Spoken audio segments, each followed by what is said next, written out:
Hey guys, tonight we're descending into the shadowed corridors of ancient Egypt, where the divine facade of pharaohs crumbles under the weight of their darkest secrets. You stand at the threshold of a world where god-kings weren't quite as divine as they claimed, where bloodlines twisted into knots of deception, and where the glittering gold of their tombs concealed sins that would make modern scandals look tame. The sand beneath your feet has absorbed thousands of years of lies, whispered conspiracies and covered up crimes that the priests desperately wanted to bury forever. Tonight, you'll walk among these ghosts, and the story may solve mysteries you never had an explanation for, like why certain pharaohs vanished from every official record, or what really happened inside these sealed chambers that archaeologists still approach with trembling hands. So before you explore the story with me, please take a moment to help me subscribe to the channel, like and share this video, or maybe leave a comment below, but make sure you do it when you really like what I bring to you. Tell me where you're listening from, what time it is in your corner of the world, or maybe just share what draws you to these ancient mysteries. Your support keeps these journeys possible, and I genuinely love hearing from you. Now, let's keep the lights as soft as possible. Turn on the fan for a gentle sound to help the story feel more emotional, and let's embark on tonight's journey together. You find yourself standing before a limestone wall in the Valley of the Kings, your fingers tracing hieroglyphs that tell a story of divine birth. The cartouche before you proclaims that Pharaoh Thutmose III descended directly from the sun god Ra himself, born of a virgin queen touched by divine light. It's a beautiful story, repeated across temple walls throughout Egypt, but you notice something peculiar. The stonework around certain names shows signs of recarving, the chisel marks fresher than the surrounding rock. Someone has edited this divine autobiography, and not recently. This happened in ancient times, when the pharaoh himself still drew breath. The truth whispers through the archaeological evidence like wind through a tomb shaft. Pharaohs routinely fabricated their genealogies, inserting divine parents where human ones actually existed, erasing inconvenient siblings, and inventing heroic ancestors from whole cloth. You're looking at ancient propaganda, and it's masterfully done. The priests who inscribed these lies knew they were lies, they had to know, but they carved them anyway, their copper chisels biting into eternal stone, committing fiction to the permanent record. Take Hatshepsut, who you'll meet more intimately later in our journey. She claimed descent from Amun himself, commissioning elaborate reliefs showing the god visiting her mother in the form of her father, Thutmose I. The artwork is stunning, the theology complex, but the genetics, impossible. Yet this wasn't just vanity or delusion, this was political survival. In a theocracy where the pharaoh's legitimacy depended entirely on divine blood, any crack in that facade could trigger civil war, economic collapse, or foreign invasion. The lie wasn't just convenient, it was necessary. You move deeper into the historical record, and the deceptions multiply like shadows at sunset. Rameses II, who many consider Egypt's greatest pharaoh, inserted his own cartouches over those of earlier kings on monuments he had no hand in building. He literally stole the accomplishments of his predecessors, claiming their victories as his own, their architectural marvels as his vision. It's the ancient equivalent of photoshopping yourself into someone else's vacation pictures, except carved in granite and meant to last for eternity. And it worked. For thousands of years, people believed Rameses built structures that predated his birth by centuries. But the bloodline manipulations went beyond mere propaganda. You discover records of pharaohs who quietly eliminated siblings, half-siblings and cousins who might present rival claims to the throne. These weren't public executions or dramatic palace coups. Those would enter the historical record. No, these were quiet disappearances, sudden illnesses, tragic accidents during hunting expeditions. The victims simply vanished from the genealogical record as if they'd never existed. Their names were chiseled from family tombs, their possessions redistributed, their children absorbed into other family lines or disposed of entirely. Historians still argue whether certain pharaohs were actually related to their predecessors at all, or whether Egypt experienced silent coups where military commanders or powerful priests simply claimed the throne and invented divine ancestry to legitimize their rule. The evidence is frustratingly ambiguous. DNA testing of royal mummies sometimes reveals genetic relationships that contradict the official record entirely, suggesting that the family trees carved into temple walls are about as historically accurate as a Hollywood biopic. You stand now in the Cairo Museum, gazing at the mummy of Tutankhamun, the boy king whose fame vastly exceeds his historical importance. Even here, in this most studied of pharaohs, mysteries cloud his lineage. For decades, Egyptologists debated his parentage. Was his father truly Akhenaten, the heretic king? Was his mother a royal wife or a lesser concubine? Modern DNA analysis provided some answers, but even those results remain controversial, with different research teams reaching different conclusions from the same genetic data. The scandal deepens when you realize that ancient Egyptians themselves sometimes couldn't keep their royal genealogies straight. Contradictory king lists survive from different temples and different periods, each presenting a slightly different sequence of rulers, different reign lengths, different family relationships. It's as if each generation of priests rewrote history to suit current political needs, caring little for objective truth. And why should they care? In their worldview, maintaining Ma'at, cosmic order, mattered infinitely more than factual accuracy.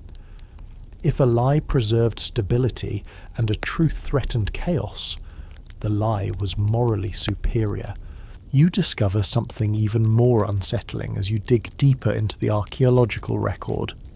Some pharaohs appear to have had multiple contradictory origin stories circulating simultaneously in different parts of Egypt. In Memphis, a king might claim descent from Ptah.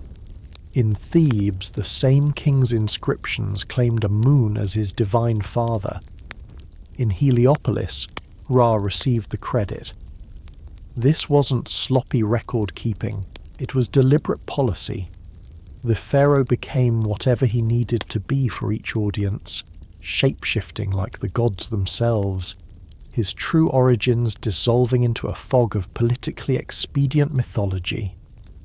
The genetic consequences of these fabricated bloodlines created their own dark secrets, problems that would manifest in twisted spines and club feet and early deaths.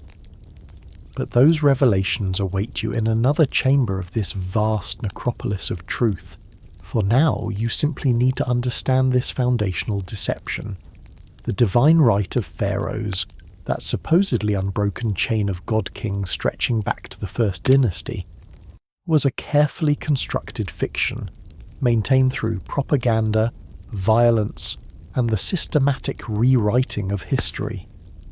As you prepare to venture deeper into the darkness, remember that every fact you thought you knew about ancient Egypt passed through the filter of these master manipulators.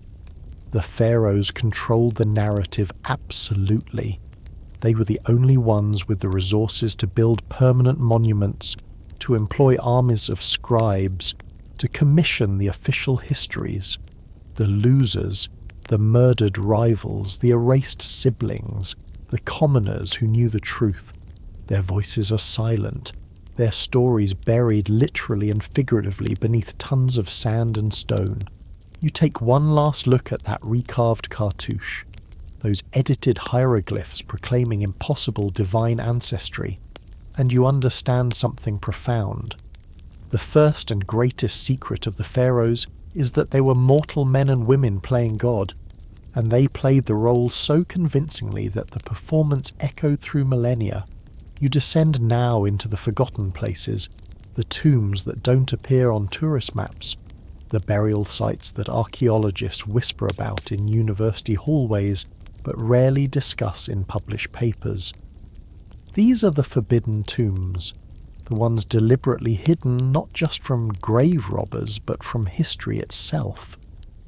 The pharaohs who rest here, or who were supposed to rest here, carried secrets so dangerous that even in death they needed to be concealed from their own people. Your flashlight beam cuts through the darkness of a narrow shaft tomb in a remote wadi, far from the Valley of the Kings.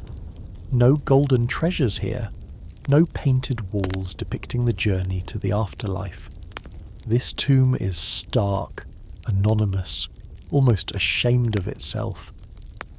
The entrance was disguised behind a rockfall that might have been natural but probably wasn't.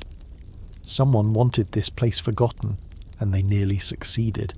It took ground-penetrating radar and sheer archaeological stubbornness to find it, and when the excavation team finally broke through, they found something that made them immediately seal it again and debate for months whether to report what they'd discovered.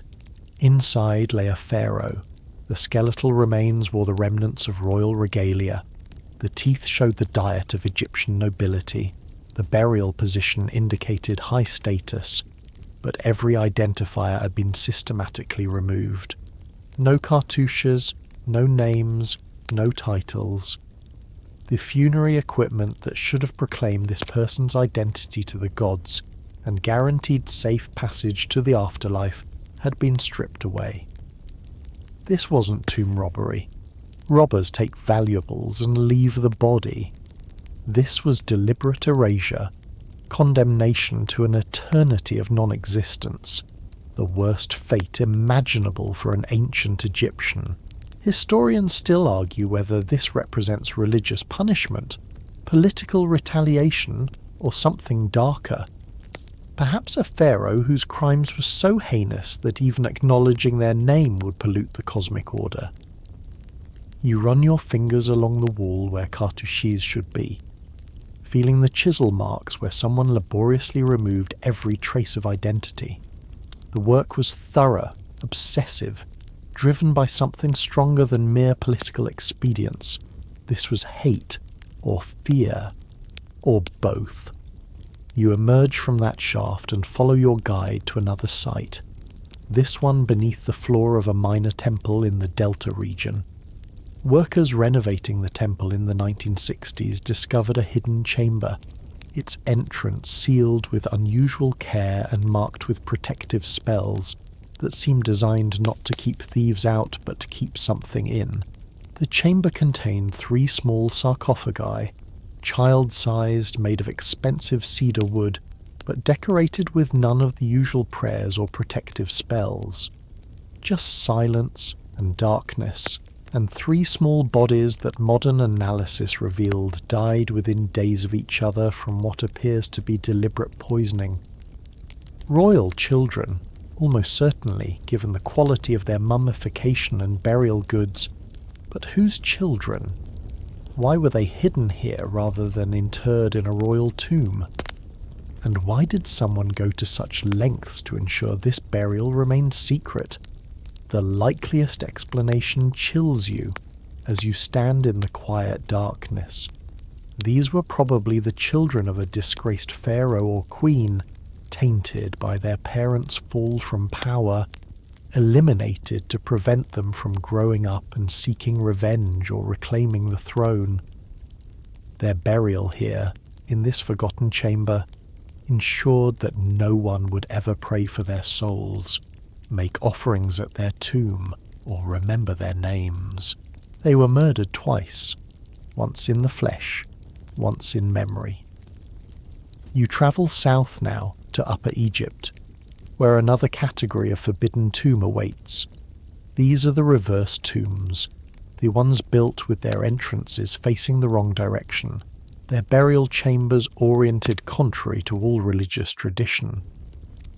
One such tomb, discovered only 2 decades ago, housed the remains of a pharaoh buried face down rather than face up, legs bound together, arms tied behind the back. This wasn't how you prepared someone for eternal life. This was how you imprisoned them for eternal death.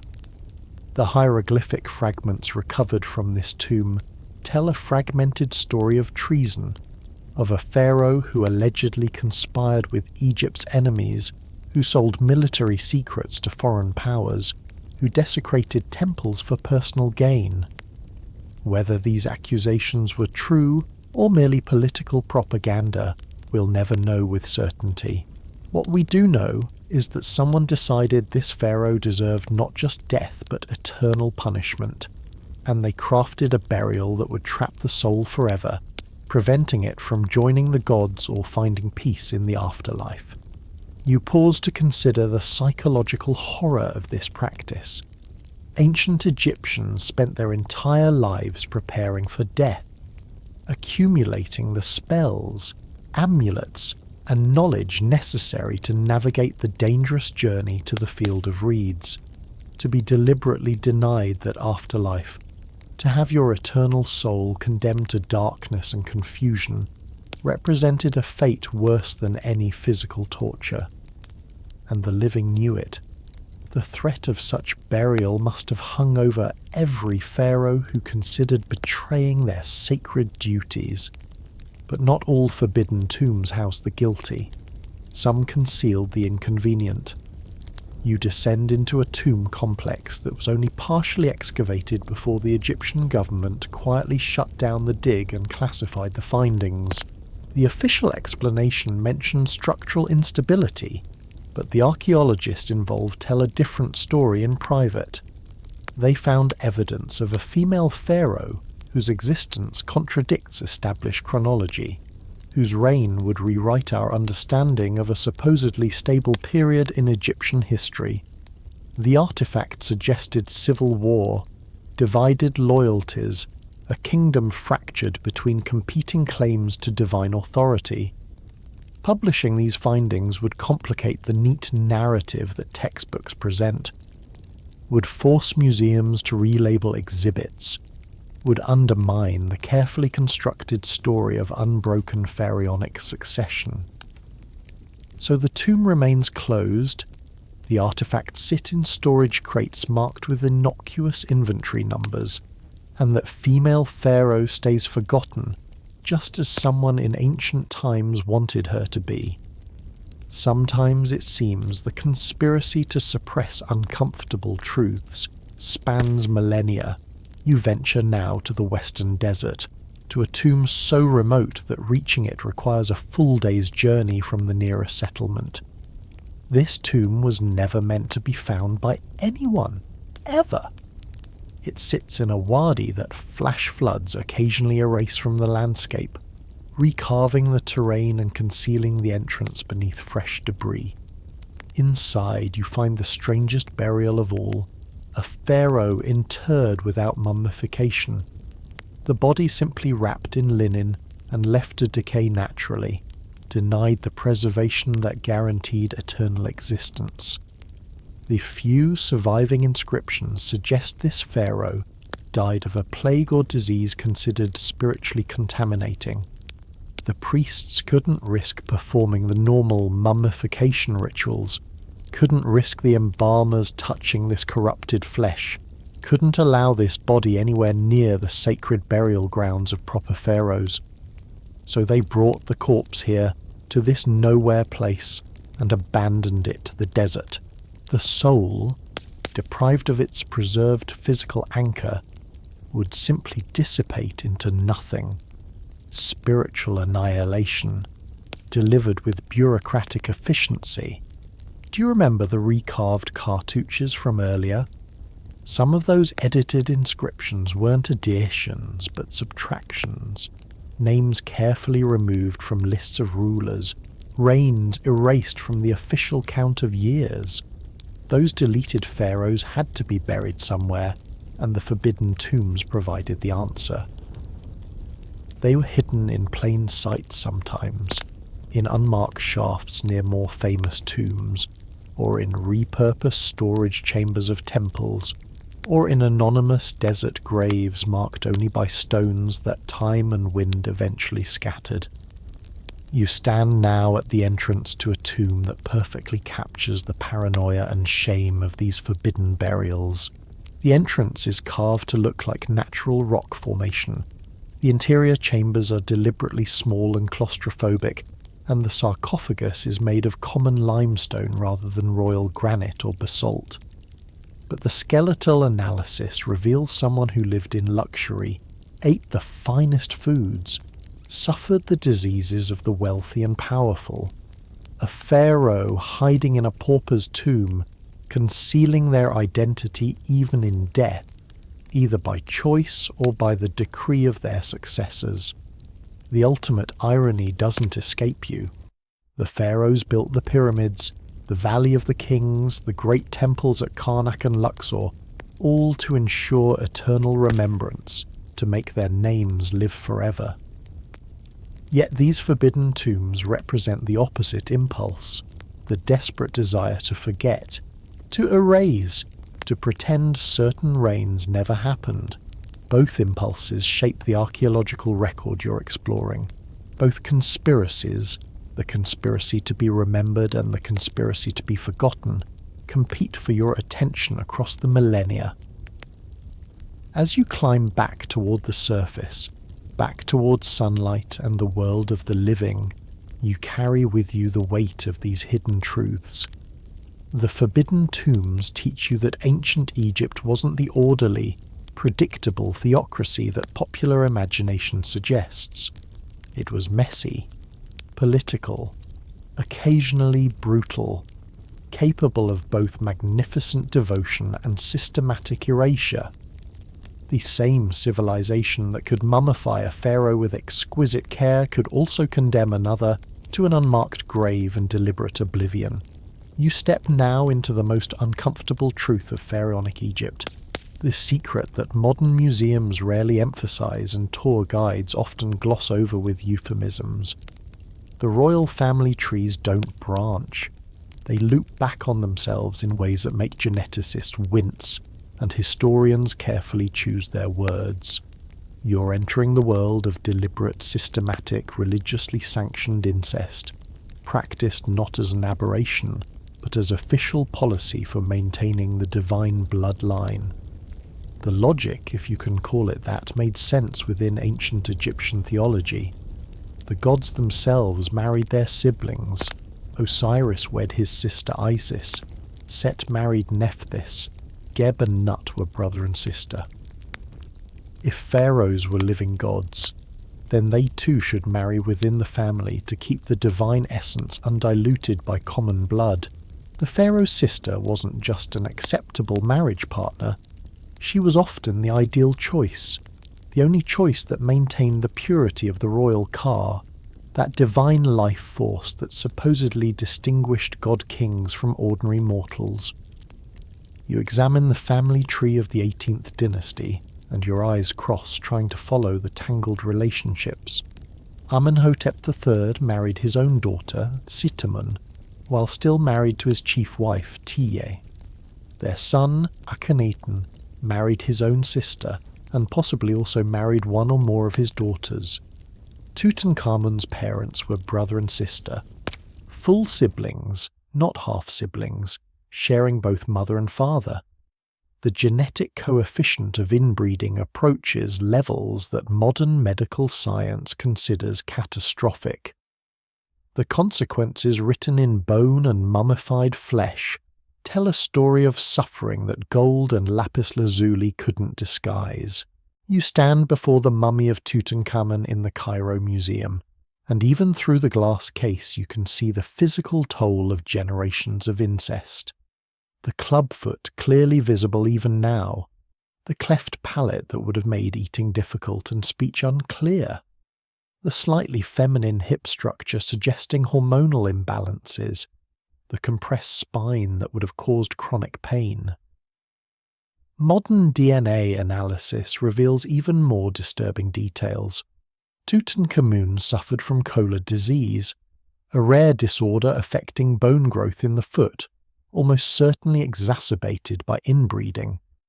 He had malaria, yes, but his weakened immune system, another consequence of genetic homozygosity, made him far more susceptible to infection than a healthy young man should have been. He died around age 19, and while the exact cause remains debated, the underlying cause is crystal clear. His parents were siblings, their parents were likely closely related, and the family tree had collapsed in on itself for generations. But Tutankhamun was hardly unique, just uniquely well preserved and studied. You move through the evidence of other pharaohs whose mummies reveal the genetic price of divine purity. Pharaoh Siptah, who ruled briefly in the 19th dynasty, had a grotesquely deformed foot that made walking without assistance nearly impossible. Modern analysis suggests he suffered from polio, but the severity of his symptoms and the presence of other skeletal abnormalities hint at an immune system compromised by inbreeding. Akhenaten himself presents one of the most dramatic examples of the genetic nightmare playing out in royal flesh. His elongated skull, feminine features, pronounced breasts, wide hips and spindly limbs have puzzled historians for over a century. Some argue he suffered from Marfan syndrome, others suggest Froelich syndrome, still others propose various hormonal disorders. Historians still argue whether his strange appearance in artwork represents actual physical deformity or merely an artistic choice reflecting his radical religious views. But the likeliest explanation combines both factors: a genetic disorder exacerbated by generations of incest, portrayed in an artistic style that emphasized rather than concealed his unusual features. You imagine, for a moment, the lived experience of these genetically compromised god-kings, the chronic pain from malformed joints and compressed vertebrae, the difficulty breathing through malformed nasal passages, the humiliation of visible deformities that courtiers pretended not to notice, the knowledge that you're simultaneously the most powerful person in the known world and a physical wreck barely able to stand without assistance. The cognitive dissonance must have been profound. The living incarnation of perfection, housed in a body that screamed genetic catastrophe. The women suffered at least as much as the men, perhaps more, given the additional burden of childbearing. You discover records of royal women who died in childbirth with disturbing frequency, their bodies simply not equipped for the demands of pregnancy. The infant mortality rate in the royal family exceeded that of commoners, an ironic reversal of the usual pattern where wealth and status improve health outcomes. Princess Nefertiti, beloved daughter of Akhenaten and Nefertiti, probably died from complications related to childbirth while still a teenager. Her mummy shows signs of severe anemia and metabolic bone disease, classic indicators of repeated pregnancies in an already weakened body. The priests and advisors had to know what they were witnessing.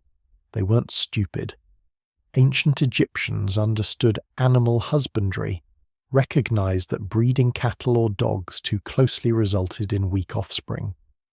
Yet they not only tolerated but actively encouraged the same practice in the royal family. Why? Because the alternative, admitting that divine blood could be diluted, that commoners could safely marry into the royal line, that the pharaoh's godhood was a convenient fiction rather than biological reality, would collapse the entire theological and political structure of Egyptian civilization. So the charade continued, generation after generation, with priests carefully recording marriages between siblings, uncles and nieces, possibly even fathers and daughters, all while watching the royal family gradually destroy itself from within. Its medieval European royal family is taken to a horrifying extreme.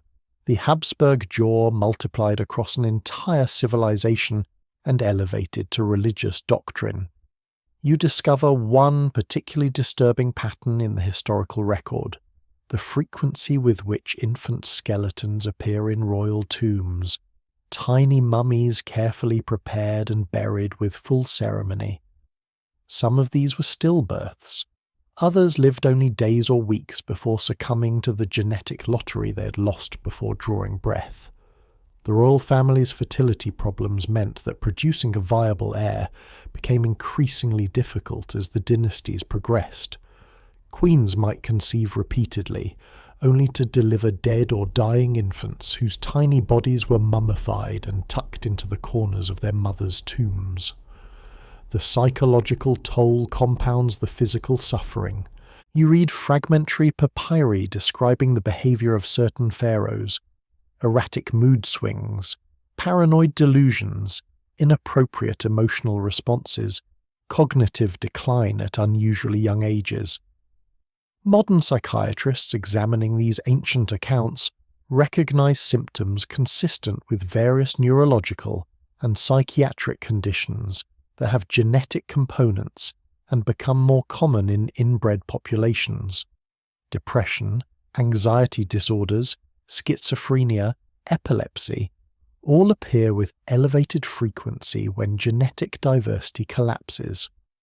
Yet somehow, despite this cascade of genetic disaster, the system perpetuated itself for 3,000 years.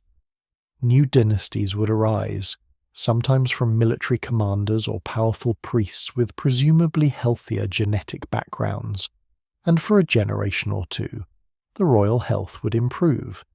Then the old theology would reassert itself, the pressure to marry within the family would return, and the genetic death spiral would begin again. It's a pattern you can trace across Egyptian history: dynasties rising with vigour and declining into genetic catastrophe, before being replaced by outsiders who would eventually repeat the cycle. You stand now before a display of royal jewellery, those famous broad collars of gold and faience, and you imagine the weight of them against deformed collarbones, the chafing against skin already hypersensitive from hormonal disorders. The beauty of these objects stands in stark contrast to the suffering of the bodies they adorned. Every stunning artifact from Tutankhamun's tomb represents not just wealth and artistry, but also the price paid in human suffering to maintain the illusion of divine purity. The darkest secret of all might be this: they knew. The royal family, the priests, the advisors, they understood the price and paid it anyway, generation after generation, sacrificing the health and lives of god-kings and queens on the altar of political and theological necessity. The divine bloodline had to remain pure, even if that purity literally poisoned the blood flowing through royal veins. You stand now at the threshold of death itself, staring into darkness that was engineered to kill. The tombs you're entering weren't just sealed against robbers with stone blocks and rubble. They were designed as elaborate death traps, mechanical nightmares crafted by architects who understood leverage, gravity, and human greed.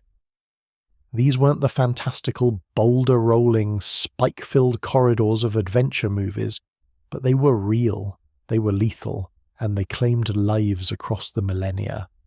Your guide points to a seemingly innocent section of floor in a Middle Kingdom tomb, and you notice the hairline cracks forming a rectangular pattern.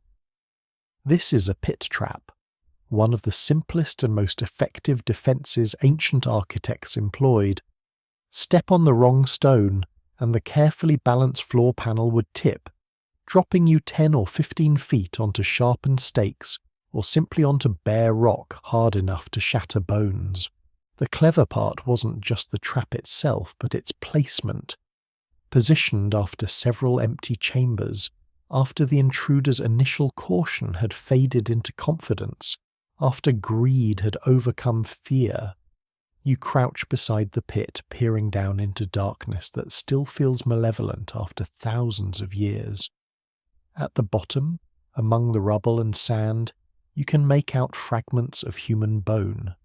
These aren't the remains of the tomb's original occupant, but of someone who came later, someone whose final moments involved sudden weightlessness, a sickening drop, and then pain or oblivion. The architects who designed this trap knew human psychology as well as they knew engineering. They knew exactly where an intruder would step, where they'd focus their attention, where they'd let their guard down. But pit traps were just the beginning. You move deeper into the tomb complex and your guide shows you something more insidious. A corridor where the ceiling stones are held in place by wooden beams designed to decay. The ancient architects calculated the lifespan of the wood, ensuring it would remain stable long enough for the original burial and ceiling but would weaken over subsequent decades. Any robber breaking in 50 or 100 years later would trigger a collapse, tons of limestone crushing them instantly. It's a time-delayed murder mechanism, killing from beyond the grave. Historians still argue whether these collapses were truly intentional or simply the result of natural deterioration, but the evidence suggests deliberate design. You examine the beam sockets carved into the walls, noting their precise positioning and the quality of the wood originally used. Not the strongest available timber, but wood with a predictable decay rate. Some tombs show evidence of even more sophisticated systems, with multiple chambers designed to collapse in sequence, each collapse triggering the next through carefully calculated weight distribution. It's domino effect death, ancient style. You discover records of excavations in the 19th century where entire archaeological teams nearly died in these traps.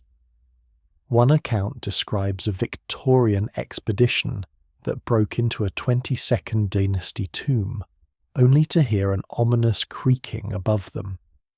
They had minutes to evacuate before several tons of ceiling stone crashed down, sealing the entrance they'd just cut and filling the corridor with choking dust.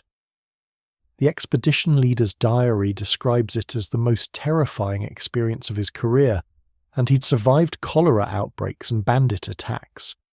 The ancient architects had nearly claimed victims 2,500 years after they'd laid their trap, but the physical traps were complemented by something potentially more dangerous: biological weapons that time couldn't fully neutralize.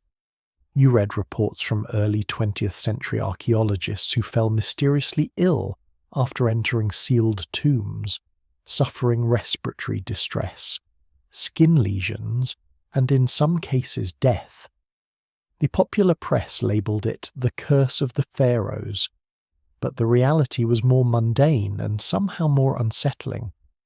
The sealed tombs had become incubators for fungal spores and bacterial colonies, some of which remained viable for millennia in the dry, undisturbed environment. The most dangerous appears to be Aspergillus flavus, a fungus that thrives on organic materials like wood, linen, and decomposing bodies. When a tomb is opened after thousands of years of sealed darkness, disturbing the dust releases clouds of spores into the air. Breathe them in, and you're introducing ancient pathogens into your lungs where they can cause potentially fatal infections. The architects probably didn't plan this specific biological defense, but they certainly understood that sealed tombs became contaminated spaces. Some tomb inscriptions explicitly warn of the breath of death waiting inside, which might reference both supernatural curses and practical awareness of airborne hazards.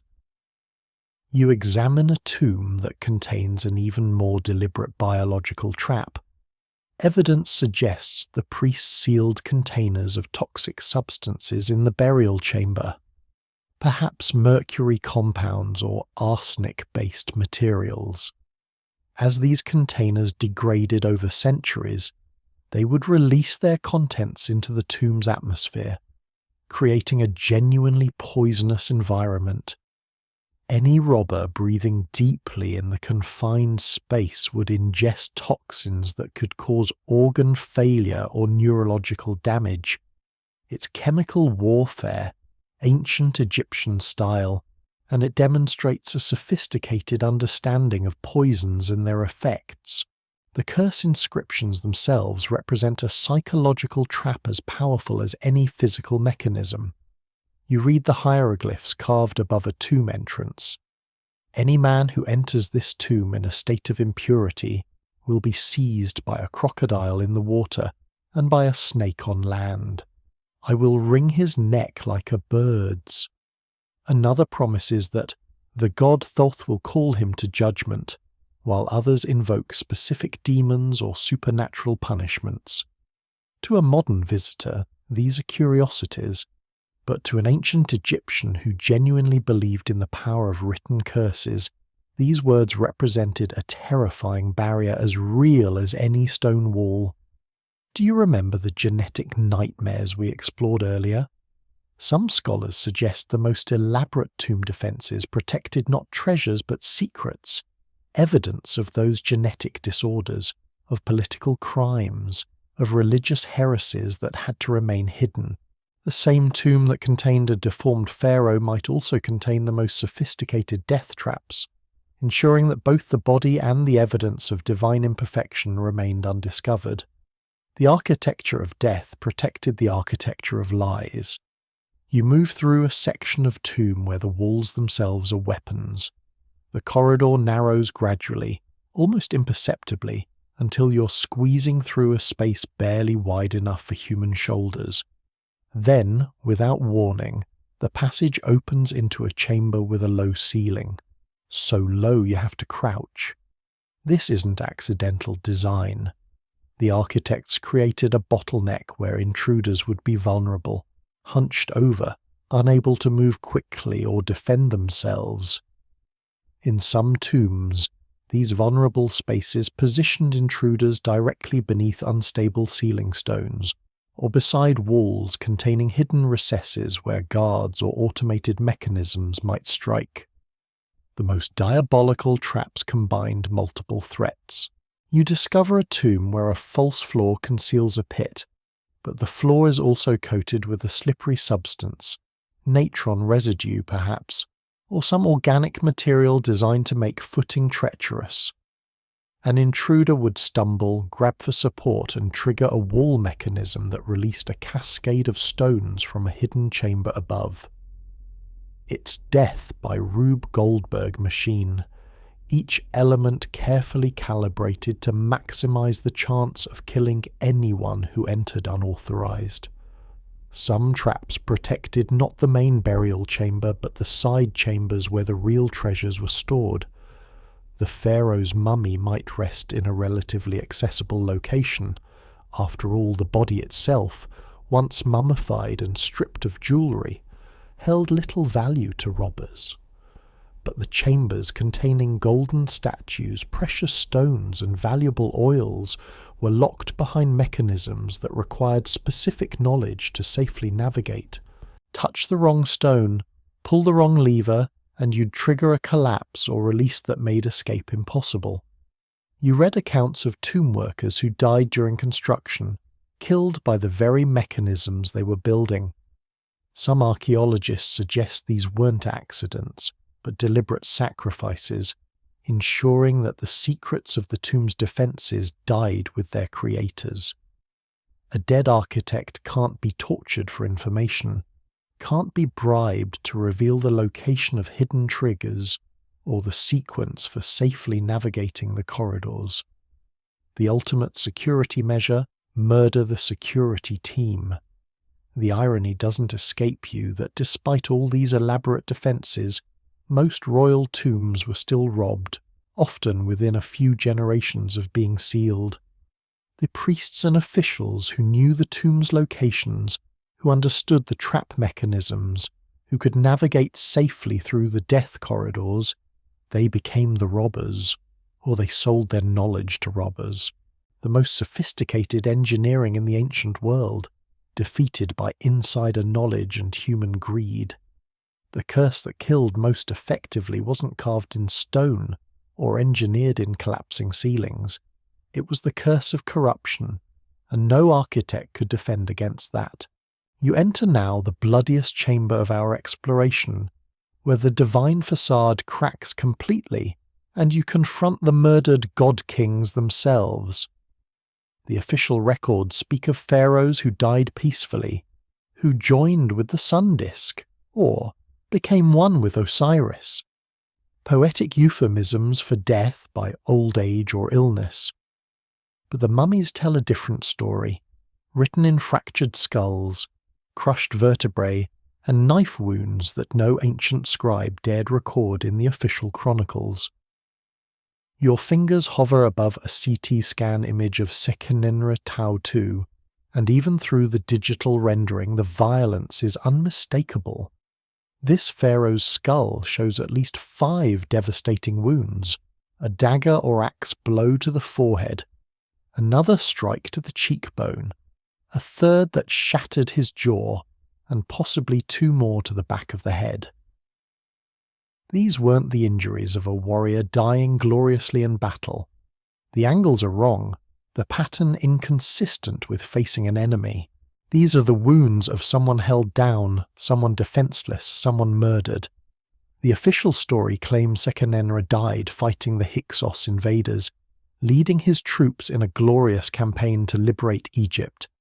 It's a beautiful narrative, perfect for inscribing on temple walls and reciting during festivals.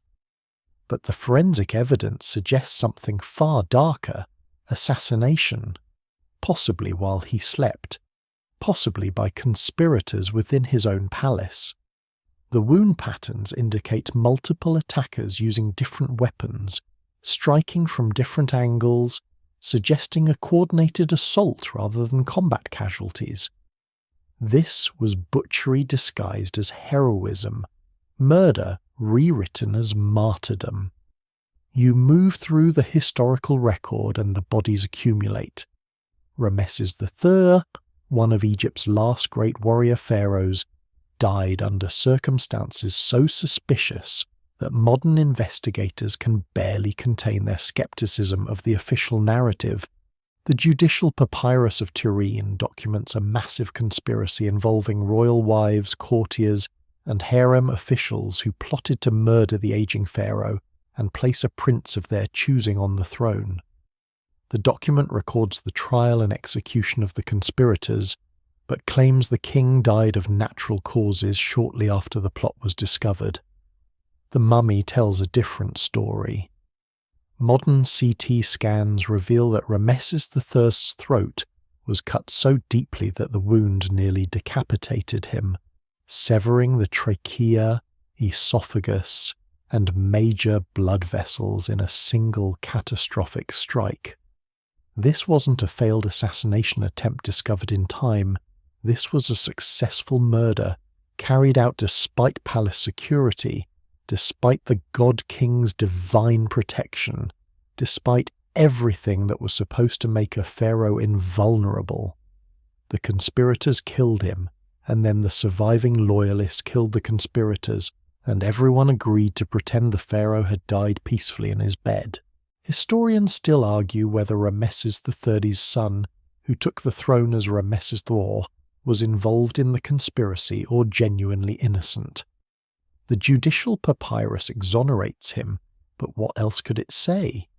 You can't very well record that the new pharaoh murdered his father. That would delegitimize his entire reign and create a constitutional crisis. So the official record presents a convenient narrative where loyal officials discovered the plot, saved the king from immediate danger, but couldn't prevent his death from the shock of the assassination attempt. It's creative fiction elevated to state history. You discover evidence of even earlier murdered pharaohs whose deaths were covered up with similar care. Amenemhat I, founder of the 12th dynasty, appears to have been assassinated in his own bedchamber, by palace guards who'd been bribed or coerced by rivals. His son, Senusret-Theon, was away on a military campaign when messengers brought news of his father's death. The official inscriptions claim Amenemhat died suddenly of illness, but a literary text called The Instructions of Amenemhat presents a different picture. A dying king warning his son about the treachery of those closest to the throne, about guards who turned on him, about the impossibility of trusting anyone in the palace. The text is chilling in its intimacy. Beware of subordinates. Trust not a brother. Know not a friend. When you lie down, guard your own heart, for no man has supporters on the day of distress. These aren't the words of someone who died peacefully. This is a murder victim speaking from beyond the grave, and the priests allowed it to be recorded, perhaps because the lesson was too valuable to suppress, even if it contradicted the official story of natural death. You examine the curious case of Tutankhamun, whose death at approximately 19 years old has spawned a century of speculation. Was it malaria, a chariot accident, infection from a broken leg? Or was it murder concealed behind more innocent explanations? The CT scans show that broken leg, yes, but they also reveal a suspicious hole in the back of his skull, though later analysis suggested this might have been created during mummification. The truth is maddeningly elusive, buried under layers of ancient embalming practices and modern forensic limitations. But consider the political context. Tutankhamun's death left no heir, meaning the throne would pass to outsiders. His widow Ankhesenamun wrote desperate letters to the Hittite king, begging him to send a prince for her to marry, an unprecedented act suggesting she feared for her life and saw no acceptable candidates within Egypt. That Hittite prince was murdered en route to Egypt, another convenient death that eliminated a threat to someone's ambitions. Within a few years, Tutankhamun's elderly advisor, had claimed the throne, and shortly after, the general Horemheb seized power and began systematically erasing evidence of the entire Amarna period. Multiple murders, multiple cover-ups, all masked as natural transitions of power. You discover patterns in these political assassinations. Pharaohs often died at moments of maximum inconvenience, just before naming an heir, just after changing succession plans, just when their death would most benefit a particular faction. The timing is too convenient, too precisely calibrated to political needs, to be coincidental. Yet the official records maintain the fiction of divine protection, of god-kings who died only when the gods willed it, never through human violence. The conspiracies required extensive cooperation. Priests had to falsify death records, embalmers had to conceal wounds during mummification, courtiers had to maintain the official story, and subsequent pharaohs had to resist the temptation to expose their predecessors' murders. The entire system depended on collective agreement to preserve the illusion of divine invulnerability, even when everyone involved knew the truth. It's a conspiracy that lasted 3,000 years, maintained through self-interest and the understanding that exposing past murders might invite scrutiny of current crimes. You read accounts of pharaohs who died in military campaigns under suspicious circumstances. Bodies were sometimes returned to Egypt weeks after death, making forensic analysis impossible. Was the pharaoh killed by enemies on the battlefield, or by ambitious generals who saw an opportunity? The official version always claimed honourable death in combat, but you notice certain patterns. Pharaohs who died on campaign often had troubled reigns, faced internal opposition, or had made enemies among their own military leadership. Do you remember the forbidden tombs from earlier? Some of those anonymous burials probably housed murdered pharaohs whose deaths were so scandalous that even acknowledging their names would raise uncomfortable questions. Better to erase them entirely, to pretend their reigns never happened, than to admit that a god-king could be murdered in his own palace by his own people. The most disturbing realization is how routine this violence became. Egypt endured 3,000 years of pharaonic rule, and dozens of those rulers died violently. Palace coup, assassinations, military revolts. These weren't aberrations, but regular features of Egyptian politics, carefully concealed beneath the smooth surface of official theology. Every courtier understood the unwritten rules. Pharaohs were divine and eternal in public proclamations, but mortal and vulnerable in private reality. You stand before the mummy of Ramesses III one last time, studying the catastrophic throat wound that modern technology finally revealed. For 3,000 years that wound was hidden beneath linen wrappings and official lies, a secret kept by embalmers who took it to their own graves. The murdered god-king rested in his tomb, and pilgrims came to honour his memory, and priests made offerings at his mortuary temple, and nobody spoke the truth that his own people had butchered him in the darkness of his palace. You step now into the strangest chapter of Egyptian history, into a period so radical and so thoroughly erased that we're still piecing together what actually happened. The sun beats down on the ruins of Amarna, the ghost city built by a pharaoh who decided to overthrow 3,000 years of religious tradition and replace Egypt's entire pantheon with a single god, a blank-faced sun disk called the Aten. This is the reign of Akhenaten, the heretic king, and you're about to discover why his successors worked so desperately to pretend he never existed. You walk through the abandoned streets of Akhetaten, the city Akhenaten built from nothing in the middle of the desert. The location itself was revolutionary. Not Memphis, not Thebes, but virgin land uncorrupted by the worship of the old gods. Here, Akhenaten proclaimed, humanity would start fresh, would worship the one true God, would abandon the dark temples and corrupt priesthoods that had strangled Egypt's spiritual life. It sounds almost noble, almost enlightened, this move toward monotheism 1,500 years before Christianity would sweep the Mediterranean world. But the reality was far more complex and considerably darker. You examine the evidence scattered across the ruined temples, and you realize this wasn't really monotheism in any philosophical sense. The Aten wasn't accessible to common people. Only Akhenaten himself could communicate with the sun disk. Only through the pharaoh could anyone access divine favour. What looked like religious reform was actually the ultimate power grab, the king positioning himself as the sole conduit to the divine, eliminating the priesthood's traditional role as intermediaries between gods and humanity. The economic implications were staggering. The temples of Amun at Thebes controlled vast wealth, agricultural land, gold mines, trading expeditions, enormous treasuries accumulated over centuries. By declaring Amun and the other gods false, Akhenaten effectively nationalized that wealth, transferring it from the priesthood to the crown.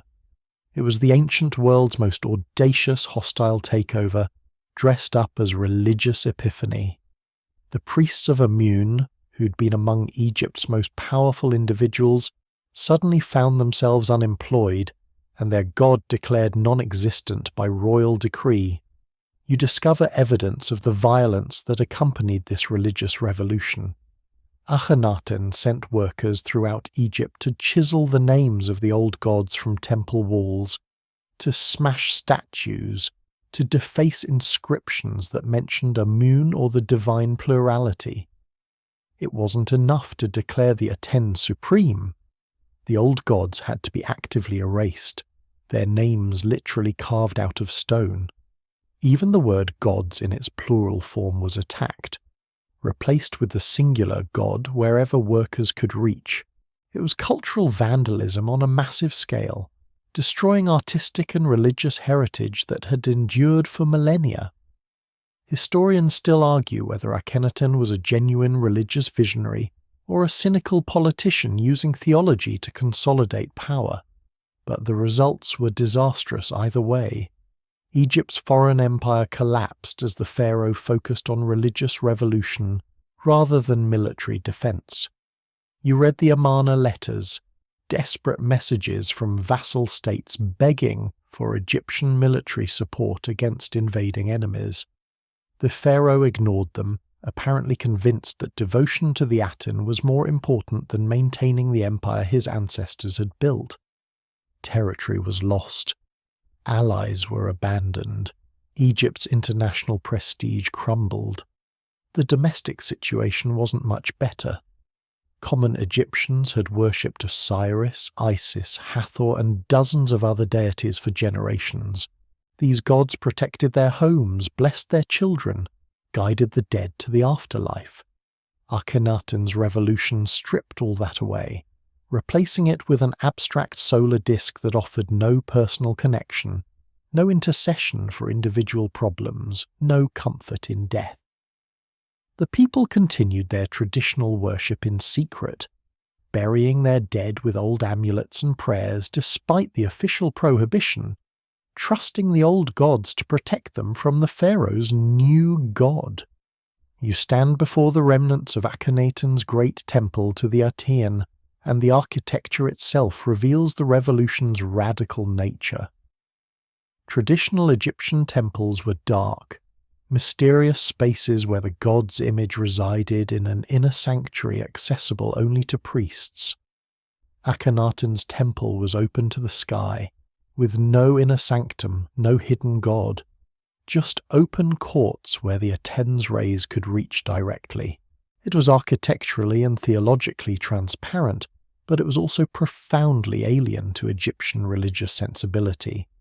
The people didn't understand it, didn't like it, and couldn't wait for it to end.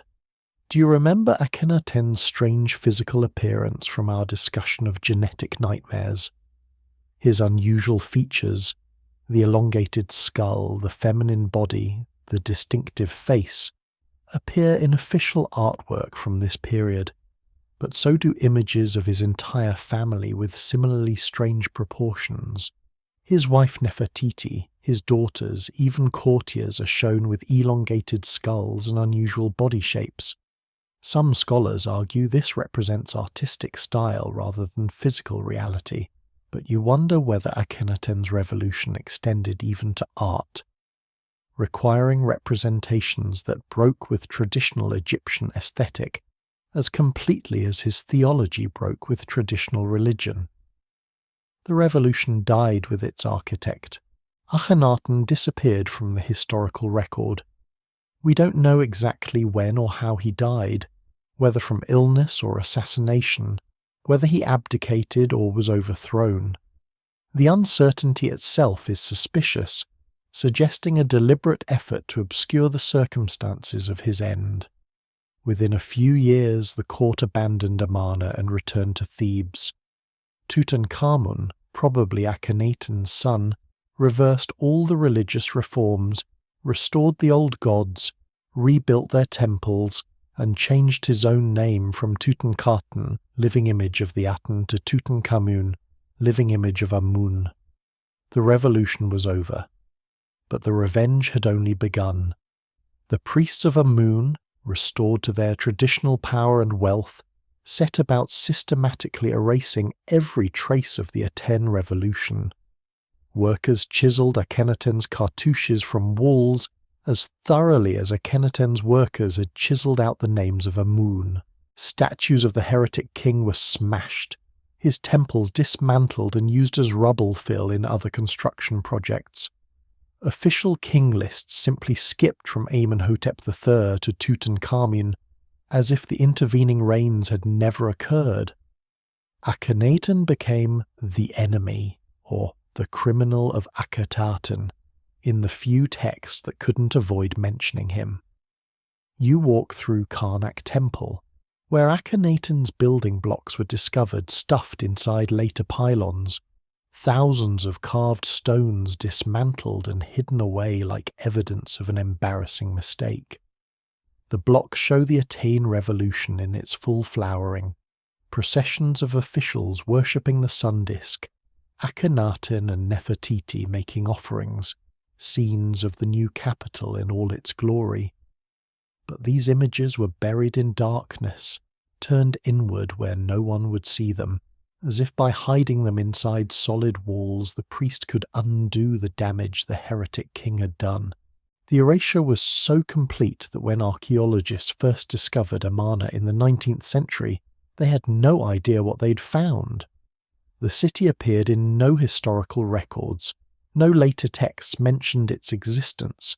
The king who built it had been systematically removed from the historical record.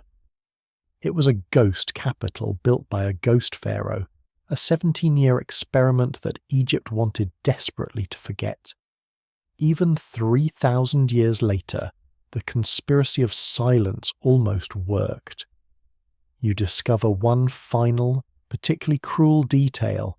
Akhenaten's mummy has never been definitively identified. Several candidates exist.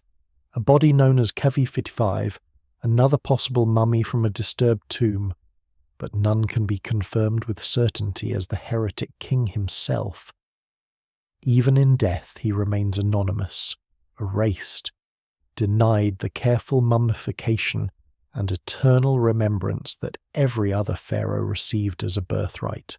His spiritual annihilation was so complete that we can't even be certain we found his physical remains. The lessons weren't lost on subsequent pharaohs. You can trace a new conservatism in Egyptian religion after Akhenaten, a reluctance to innovate or reform, a clinging to tradition as the safest path. No pharaoh dared propose radical religious changes again. The heretic king's failed revolution became a warning tale whispered in palace corridors. This is what happens when you challenge the gods, when you disrupt Mayat, when you push change too far too fast. The punishment was obliteration, and the priests proved they had both the will and the patience to execute it thoroughly. You enter now a different kind of erasure, one that targeted not heretics or criminals, but simply women who dared to claim the ultimate power. The pharaonic throne was theoretically gender-neutral. The divine car could inhabit any body, male or female, but in practice Egypt's rulers were overwhelmingly male, and the rare women who seized the double crown faced a systematic campaign to erase them from history that makes Akhenaten's treatment look almost gentle by comparison. You stand before the mortuary temple of Hatshepsut at Deir el-Bahari, one of ancient Egypt's most spectacular architectural achievements. The temple rises in elegant terraces against the limestone cliffs, a monument to power and ambition that took decades to complete. But you notice immediately what's missing, or rather, what was removed. Everywhere you look, you see cartouches that have been chiselled away. Reliefs where the central figure has been systematically hacked out of the stone. Hieroglyphs altered to change feminine word endings to masculine ones. This temple, built to immortalize Egypt's most successful female pharaoh, became the site of her attempted annihilation.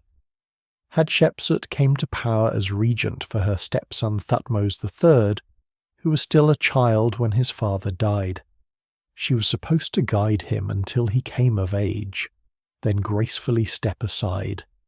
Instead, she declared herself pharaoh, adopted the full royal titulary including a throne name, and ruled Egypt for over 20 years as a king, not a queen, but a king. The distinction matters. Queens were powerful in Egypt, wielding considerable influence as royal wives and mothers, but they ruled through and alongside male pharaohs. Hatshepsut eliminated the middleman entirely. The propaganda campaign she launched to justify her rule was masterful. You examine temple relief showing her divine conception. the god Amun visiting her mother in the form of her father, Thutmose of Sphera. It's the same mythological playbook other pharaohs used, but with an additional problem. She needed to convince Egypt that a woman could embody the masculine divine kingship.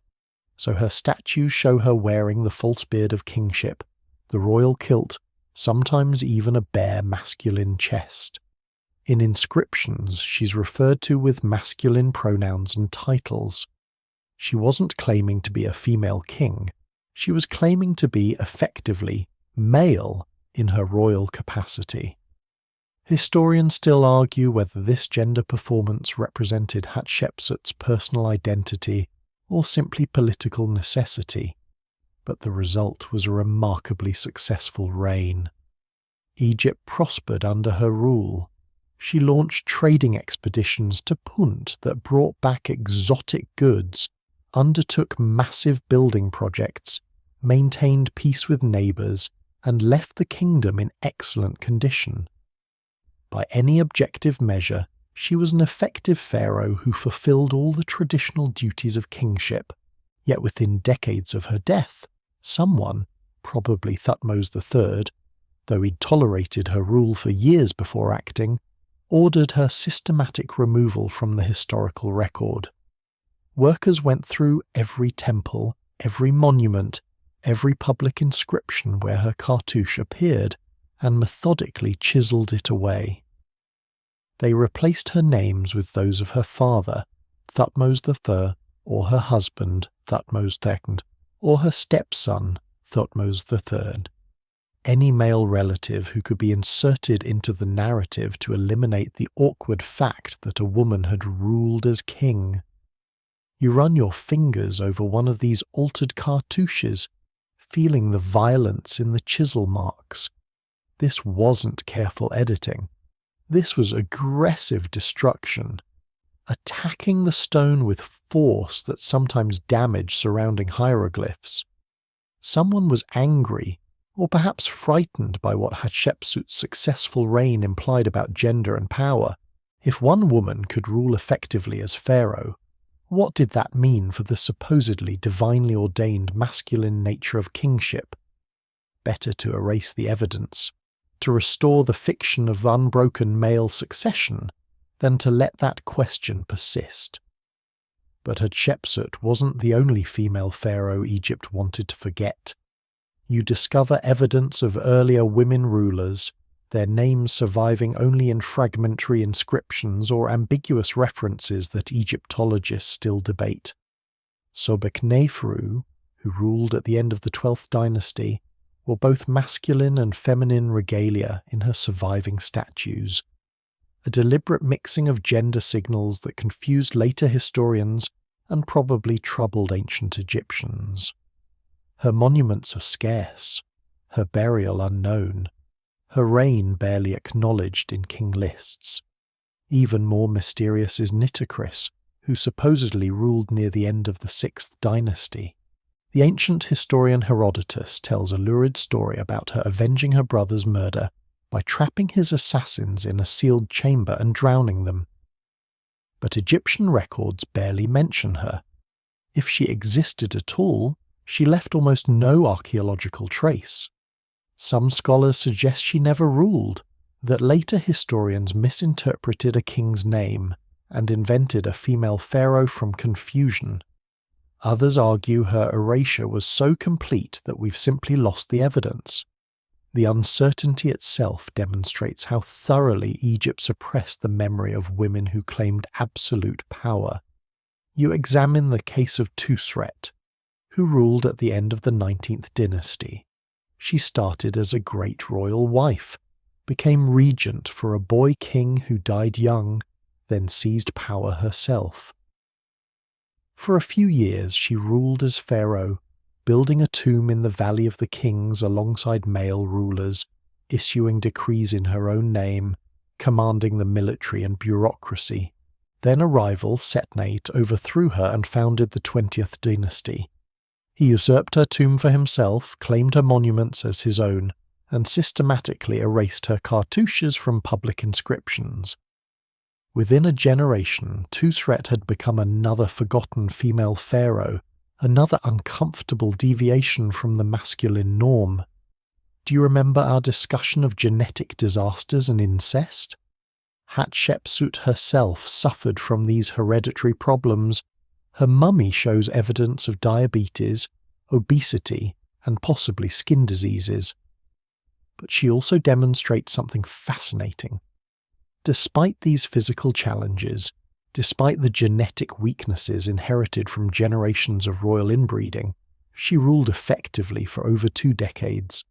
The divine bloodline that supposedly legitimized male pharaohs produced an equally capable female ruler, which perhaps explains why her successors worked so hard to erase her. She proved that gender was irrelevant to effective kingship, and that proof was dangerous. The erasure wasn't just about names and images. You discover that female pharaohs were often excluded from official king lists, those chronological records that priests maintained to document the succession of rulers. The Abydos king list, carved under Seti I, skips directly from Thutmose II to Thutmose III, eliminating Hatshepsut's 2-decade reign completely. The Turin Canon, a papyrus listing kings and their reign lengths, is damaged precisely where several suspected female rulers should appear, convenient destruction that may not have been accidental. The pattern reveals a deeper anxiety about female power that persisted throughout Egyptian history. Queens could be powerful as mothers, wives, and regents, but they were supposed to exercise power through male relatives, not in their own right. A woman claiming the full masculine titles and prerogatives of pharaoh violated the fundamental gender order that underpinned Egyptian cosmology. Ma'at required proper boundaries, and a female pharaoh blurred the boundary between masculine and feminine, divine and human, order and chaos. You stand before a statue that somehow escaped the eraser's attention, a limestone image of Hatshepsut wearing the full regalia of kingship, the double crown, the false beard, the royal uraeus. The face is deliberately masculine in its features, strong and stern, nothing feminine softening the angles.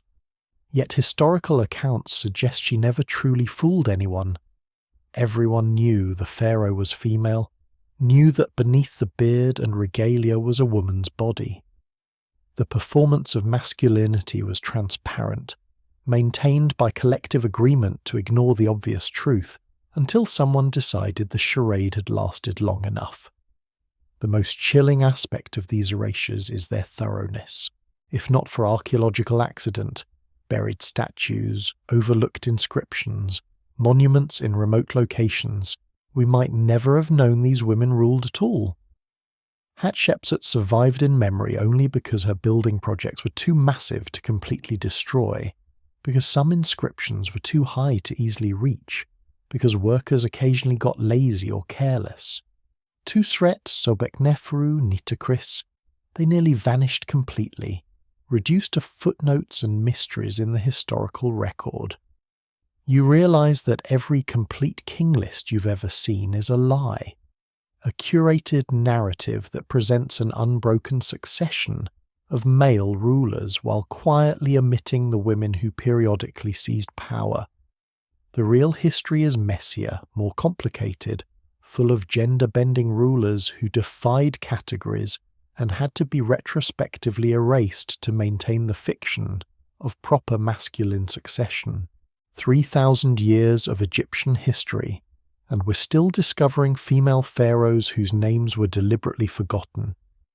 You descend now into the archaeological battleground, where competing narratives clash most violently. The question of who built the pyramids and how they were treated. The comfortable modern story speaks of paid workers, seasonal labourers between harvests, communities working together on a national project. The older, darker narrative conjures images of slavery, brutality, and lives spent in misery to glorify god-kings. You stand at Giza, and both stories haunt these limestone blocks, neither entirely true, neither entirely false. Your feet touch the ground where workers' villages once stood, the barracks and bakeries that house the pyramid builders. Archaeologists discovered these sites relatively recently, finding evidence that challenged the straightforward slavery narrative. Workers' graffiti showing pride in their teams, medical care for injured labourers, tombs for workers built near the pyramids themselves suggesting honoured status. You read headlines proclaiming pyramids not built by slaves, and everyone breathes easier, relieved that one of history's greatest architectural achievements doesn't rest on a foundation of human suffering. But you examine the evidence more carefully, and the relief curdles into something more complex. Yes, these workers received food, medical care, and proper burial. But examine those medical records more closely. Bones showing compression fractures from carrying impossible weights, spines damaged by repetitive stress, limbs broken and imperfectly healed. You find evidence of workers dying in construction accidents, crushed by falling stones or buried in collapsed trenches. The mortality rate among pyramid builders exceeded normal life expectancy by enough to show up clearly in the archaeological record. The graffiti that shows team pride, the drunkards of Menkaure, the followers of the powerful White Crown, could indicate willing participation, or it could indicate the psychological coping mechanism that humans develop in oppressive situations, finding meaning and camaraderie even in brutal circumstances. Slaves throughout history have sung work songs, developed community solidarity, taken pride in their skills, none of which makes their enslavement less real or less horrible. You discover papyri describing the labour conscription system, where villages throughout Egypt were required to send a quota of workers for royal projects. Was this taxation through labour a civic duty no different than modern military conscription? Or was it forced labour, slavery by another name, where refusal meant punishment for your entire community? Historians still argue whether there's a meaningful distinction, whether the workers who hauled limestone blocks under the desert sun cared about the semantic difference between corvée labour and slavery, when their backs broke under the weight. The dietary evidence complicates the picture further. Workers received meat, bread and beer in quantities suggesting they were fed adequately, perhaps even well by ancient standards. But you examine the distribution records and notice patterns. Skilled workers received better rations than unskilled labourers. Overseers ate meat while stone haulers survived primarily on bread and onions. Status determined not just wages but calories. The pyramid sites had hierarchies of suffering, and those at the bottom of the hierarchy left bodies that showed chronic malnutrition, despite the evidence of regular food distribution. You walk the causeways where thousands of workers dragged multi-ton blocks up inclines using ropes, wooden sledges and water to reduce friction. Modern experiments prove the methods worked, that humans could move these stones using Bronze Age technology. But those experiments use volunteers working for hours, not forced labourers working for months or years. They demonstrate feasibility, not lived experience. The difference between proving something is possible and understanding what it cost the people who did it is the difference between reading about war and experiencing combat. The children's remains tell perhaps the darkest story. You find evidence of juvenile workers, skeletons showing the stress markers of heavy labour, beginning in early adolescence or even childhood. These aren't warriors or scribes in training. These are bodies shaped by years of hauling, carrying, lifting, their growth literally stunted by the physical demands placed on them before their bones finished developing. Whether you call this slavery or conscription or patriotic duty, you're looking at child labour on a massive scale, young lives consumed by pyramid construction. Do you remember the murdered pharaohs we discussed earlier? Some of those assassinations occurred during or shortly after massive building projects, when the burden of forced labour had pushed the population past breaking point. The connection between architectural ambition and political instability runs throughout Egyptian history. Every major construction project represented not just engineering achievement, but social pressure, taking farmers from fields during crucial seasons, workers from their families for months or years, resources from the economy to serve royal vanity. You examine evidence from later periods when Egypt's power had declined and foreign observers recorded what they saw. Greek and Roman historians describe Egyptian labour practices with horror, speaking of workers beaten by overseers, of brutal punishments for insufficient productivity, of lives casually expended on royal projects. These accounts come from outside observers with their own biases, but they consistently describe conditions that modern sensibilities would absolutely characterize as slavery, regardless of what ancient Egyptians called it. The semantic debate itself reveals something troubling about how we want history to be. The eagerness to declare not slavery suggests discomfort with the idea that great civilizations built magnificent achievements through human suffering. We want the pyramids to be monuments to human ingenuity and cooperation, not tombstones for the thousands who died building them. We want ancient Egypt to be noble and enlightened, not brutal and exploitative. But wanting something doesn't make it true. You discover records of workers who tried to escape pyramid construction sites, who were hunted down and punished, who had their families held as insurance against desertion. This isn't behaviour you need to enforce on willing volunteers or proud citizens fulfilling civic duty. This is what you do to people who would run if given the chance, who need to be coerced into compliance, who view the work as something to escape rather than embrace. The final complication comes from Egypt's genuine slave population.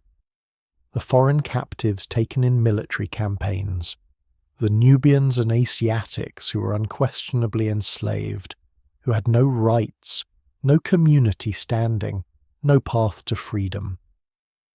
These people worked on royal projects too, alongside the conscripted Egyptian labourers, and separating their archaeological traces from those of free workers is often impossible.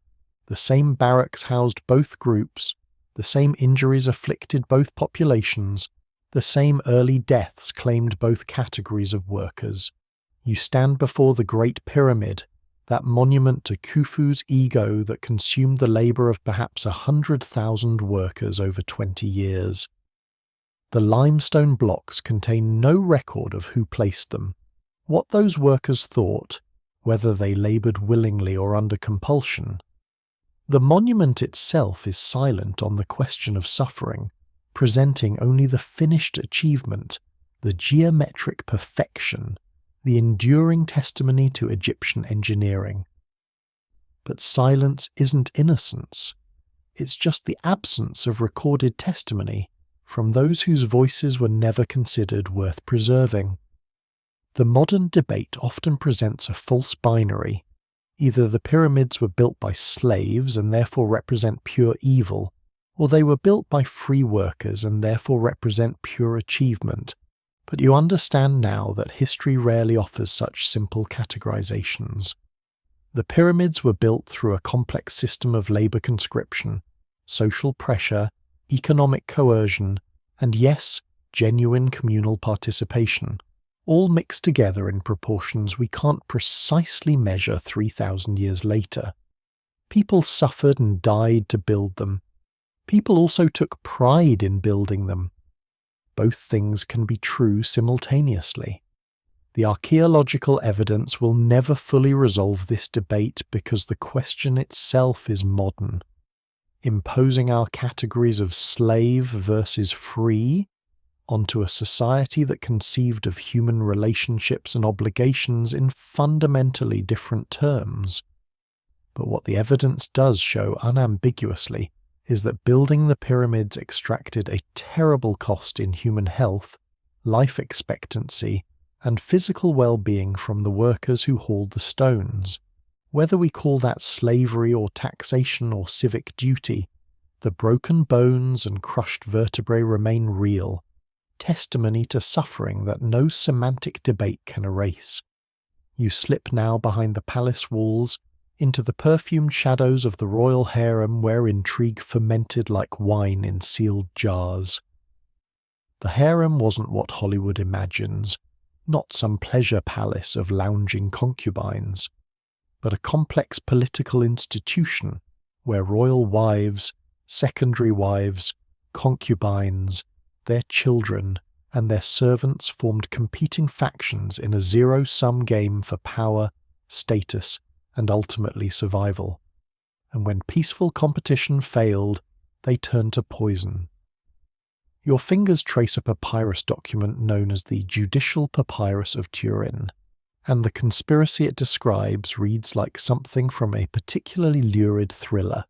The year is approximately 1155 BCE, and Ramesses III, remember him, the pharaoh with the cut throat, faces the most dangerous threat not from foreign enemies or rebellious generals but from within his own harem. A secondary wife named Tie, desperate to see her son Pentaweret on the throne instead of the designated heir, orchestrates an elaborate assassination plot that eventually involves dozens of conspirators. The conspiracy spreads like poison through the palace hierarchy. Tie recruits harem officials, palace guards, military officers, even magicians who are supposed to craft wax figures and cast spells to weaken the pharaoh's supernatural defenses. She enlists the overseer of the treasury, the commander of Nubian troops, a scribe who can forge documents, and a general who commands forces in the south. The web of conspiracy extends so far that when authorities finally uncover it, they arrest over 40 people, each playing their assigned role in the plot to murder the living god. You read the trial records, sanitized and formal in their language, but the horror seeps through anyway. The conspirators didn't just plan to kill Ramesses III, they intended to incite a broader rebellion, using sympathetic military units to seize control while the pharaoh lay dead or dying. It was a palace coup disguised as a harem intrigue, and it nearly worked. The judicial papyrus records the pharaoh's death, but maintains the fiction that he died of natural causes after the plot was discovered, though we know now his throat was cut, probably by the conspirators before they were captured. Historians still argue whether Prince Pentaweret, Tia's son, participated in the conspiracy, or remained ignorant of his mother's machinations. The trial documents force him to commit suicide rather than face execution, a punishment suggesting guilt, but also a degree of mercy that might indicate the judges weren't entirely certain of his involvement. He dies either way, another casualty of harem politics, his mummy possibly the mysterious screaming man found in a cache of royal bodies, buried without proper mummification, his face frozen in an expression of agony. But this wasn't the only harem conspiracy, merely the best documented. You discover references to earlier plots, fragmentary evidence of royal wives who tried to poison their husband pharaohs to advance their sons' claims to the throne. The wife of Pepi Asrindia stands accused in later documents of plotting against him, though whether the accusations were true or political slander remains unclear. The very fact that such accusations could be made suggests harem conspiracies were common enough to be believable. The structural problems were inherent to the system itself.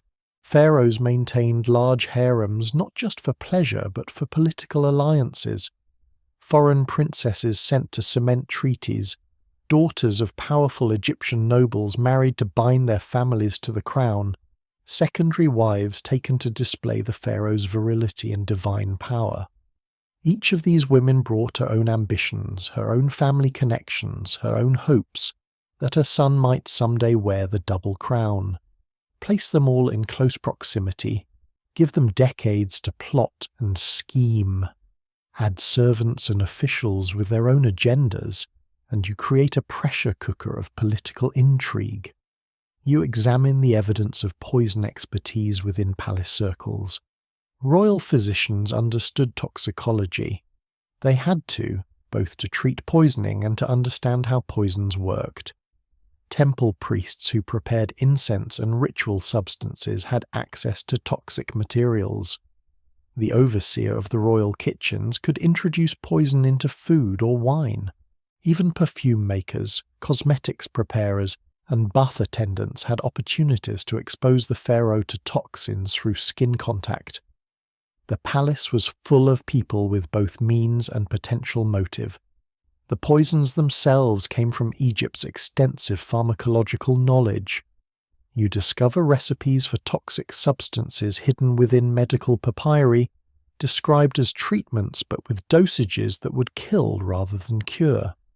Hemlock, henbane, opium in lethal doses, mineral poisons like arsenic compounds, toxic plant extracts.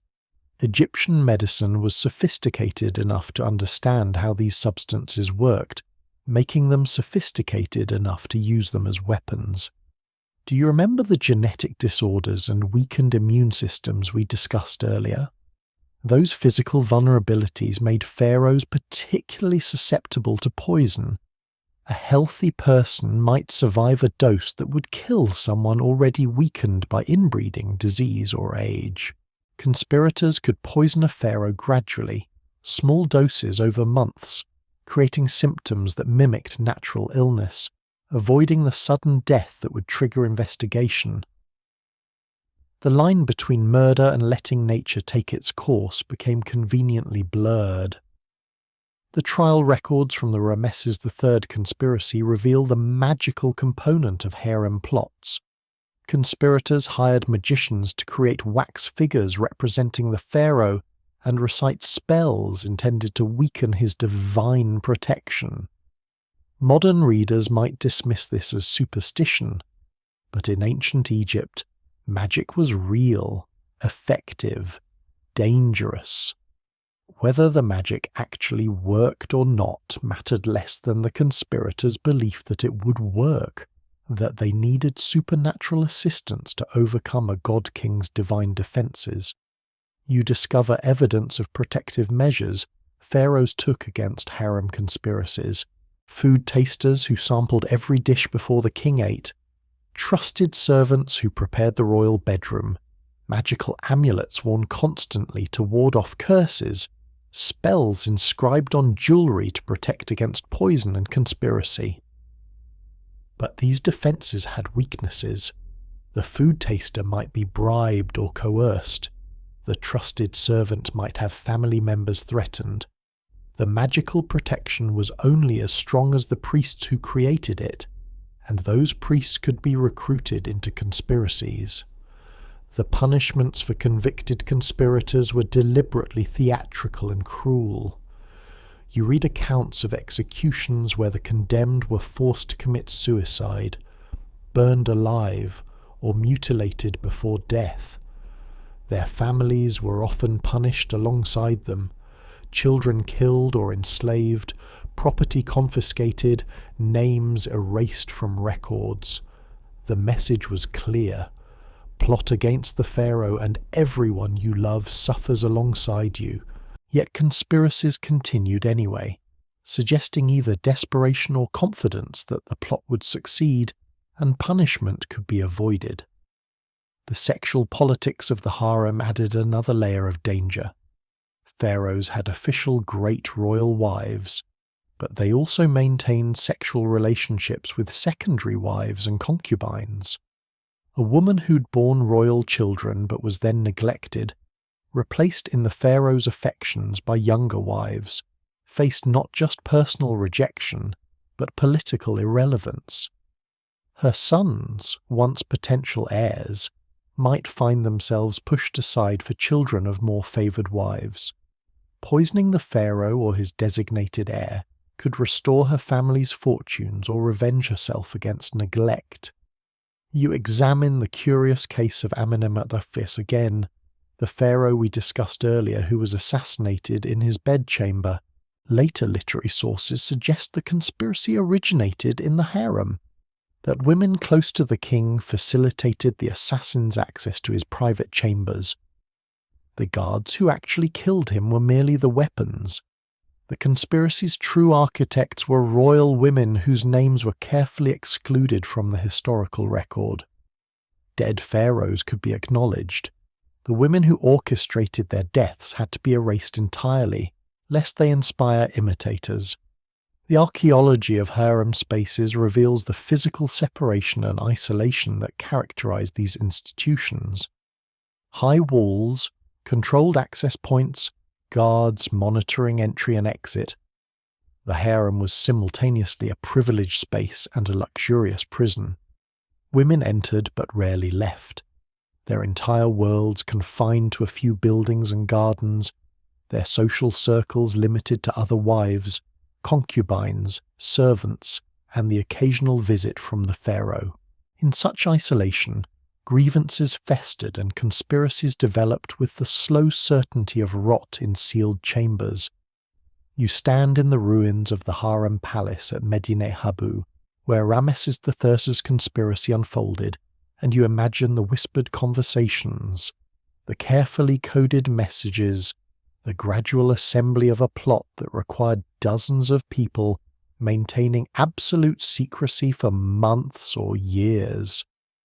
You imagine Tia's desperation, watching her son passed over for the throne, knowing that when the designated heir took power, her family would face marginalization or worse. You imagine the moment when desperation transformed into action, when plotting became poisoning, when the theoretical became terrifyingly real. You enter now the house of death itself, the Pernefa, the beautiful house, where embalmers transformed corpses into eternal vessels for the soul. The public story speaks of sacred rituals, religious devotion, the careful preservation of the body for the afterlife journey. But you're about to discover the techniques that priests never discussed in temple inscriptions, the procedures so grotesque that embalmers worked in isolation, downwind from settlements, their trade considered simultaneously sacred and contaminating. Your nose wrinkles at the phantom smell, natron salt, decomposing tissue, the acrid smoke of incense burning to mask worse odours. The embalming workshop stood at the edges of settlements for good reason. What happened inside these buildings couldn't be prettified with religious language or poetic metaphors. This was butchery in service of eternity, and the embalmers who performed it lived as social outcasts despite the essential nature of their work. You watch, in your mind's eye, as embalmers approach a royal corpse laid out on a slanted stone table. The body has been washed, and now the real work begins. An embalmer holding a bronze or obsidian blade approaches the left side of the abdomen. This man is called the Ripper, or Cutter, and his role carries religious significance. He makes the incision that violates the body's integrity, and for this necessary sacrilege, he's ritually chased away by his fellow embalmers after making the cut, as if he's committed a crime. It's theatre, but it acknowledges the fundamental transgression of cutting into a divine body. The incision opens the abdominal cavity, and embalmers reach inside, pulling out liver, stomach, intestines, lungs. They work with bare hands, feeling through the viscera, cutting attachments, extracting organs that must be preserved separately in canopic jars. But here's what the temple reliefs don't show. The smell is overwhelming, fluids leak from the opened cavity, gases from early decomposition escape, and despite ritual purification, the work is nauseating even for experienced embalmers, Some of them drink heavily before these procedures, dulling their senses against the sensory assault. You discover the brain removal technique, and it's precisely as disturbing as you've heard. Embalmers insert a long bronze hook up through the nostril, pushing carefully until it penetrates the ethmoid bone at the base of the skull. Then they use the hook to break up the brain tissue, liquefying it, stirring it until it can be drained out through the nose. Sometimes they use a different technique, inserting a wire whisk-like tool to literally scramble the brain before extraction. The procedure damages the nasal cavity, sometimes breaks through into the mouth, occasionally cracks bones in ways visible on mummies 3,000 years later. Historians still argue whether ancient Egyptians understood the brain's function. They left it unpreserved while carefully storing other organs, suggesting they considered it relatively unimportant, but the extraction technique reveals sophisticated anatomical knowledge. Embalmers knew exactly where to insert the hook, which bones were thin enough to penetrate, how to work inside the skull cavity without external damage that would mar the corpse's appearance. This was skilled, awful work performed by specialists who spent years mastering these techniques. But royal mummies received treatment that even ordinary elite mummification didn't include. You discover evidence of embalmers who injected preservative solutions into body cavities through the anus, filling the torso with natron solution, juniper oil or cedar resin.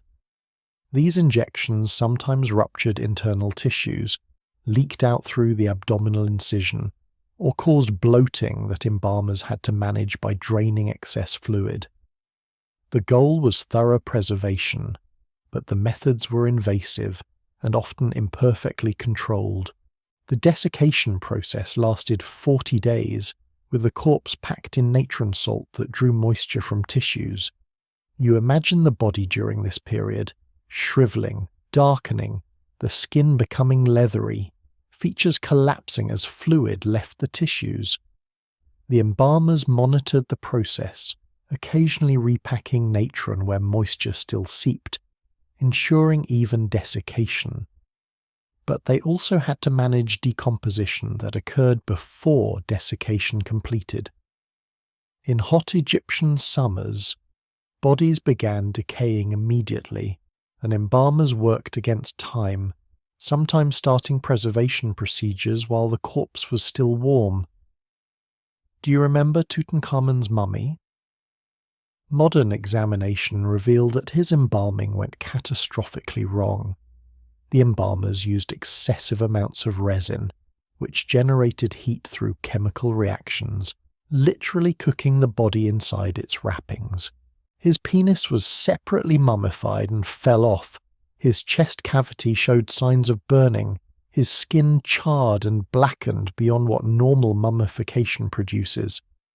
The boy king received top-tier embalmers and the finest materials, yet his mummification was botched so badly that his corpse nearly combusted inside the sarcophagus. You discover evidence of even stranger procedures for certain pharaohs.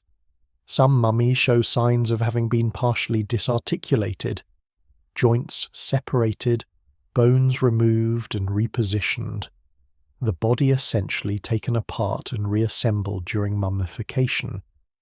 This might have been necessary when decomposition advanced too far before embalming began, or when injuries or disease had damaged the corpse.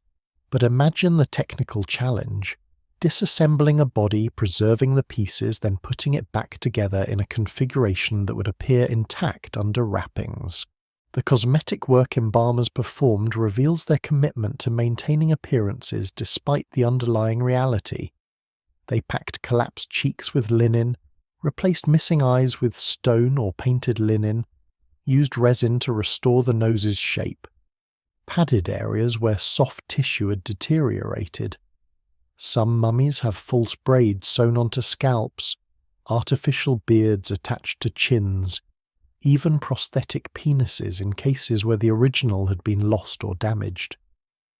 The goal was creating an intact appearance for eternity, even if achieving it required extensive reconstruction. The wrapping process alone took weeks, with embalmers carefully positioning hundreds of yards of linen around the body, placing amulets at specific locations, reciting spells at predetermined moments. But you discover evidence that this solemn ritual sometimes included theft. Embalmers had access to the jewellery and amulets meant to be wrapped with the body, and some couldn't resist replacing valuable items with cheaper substitutes.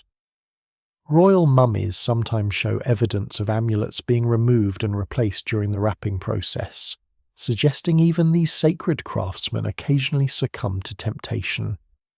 The tools themselves carry dark associations. You examine ancient embalming implements, hooked probes for brain removal, bronze blades for incisions, large needles for sewing, jars for storing removed organs. These tools were ritually purified before use, dedicated to the gods, supposedly wielded with reverence, but they're butchery tools nonetheless. Designed for cutting flesh and extracting organs, their sacredness a necessary fiction to make the work psychologically bearable.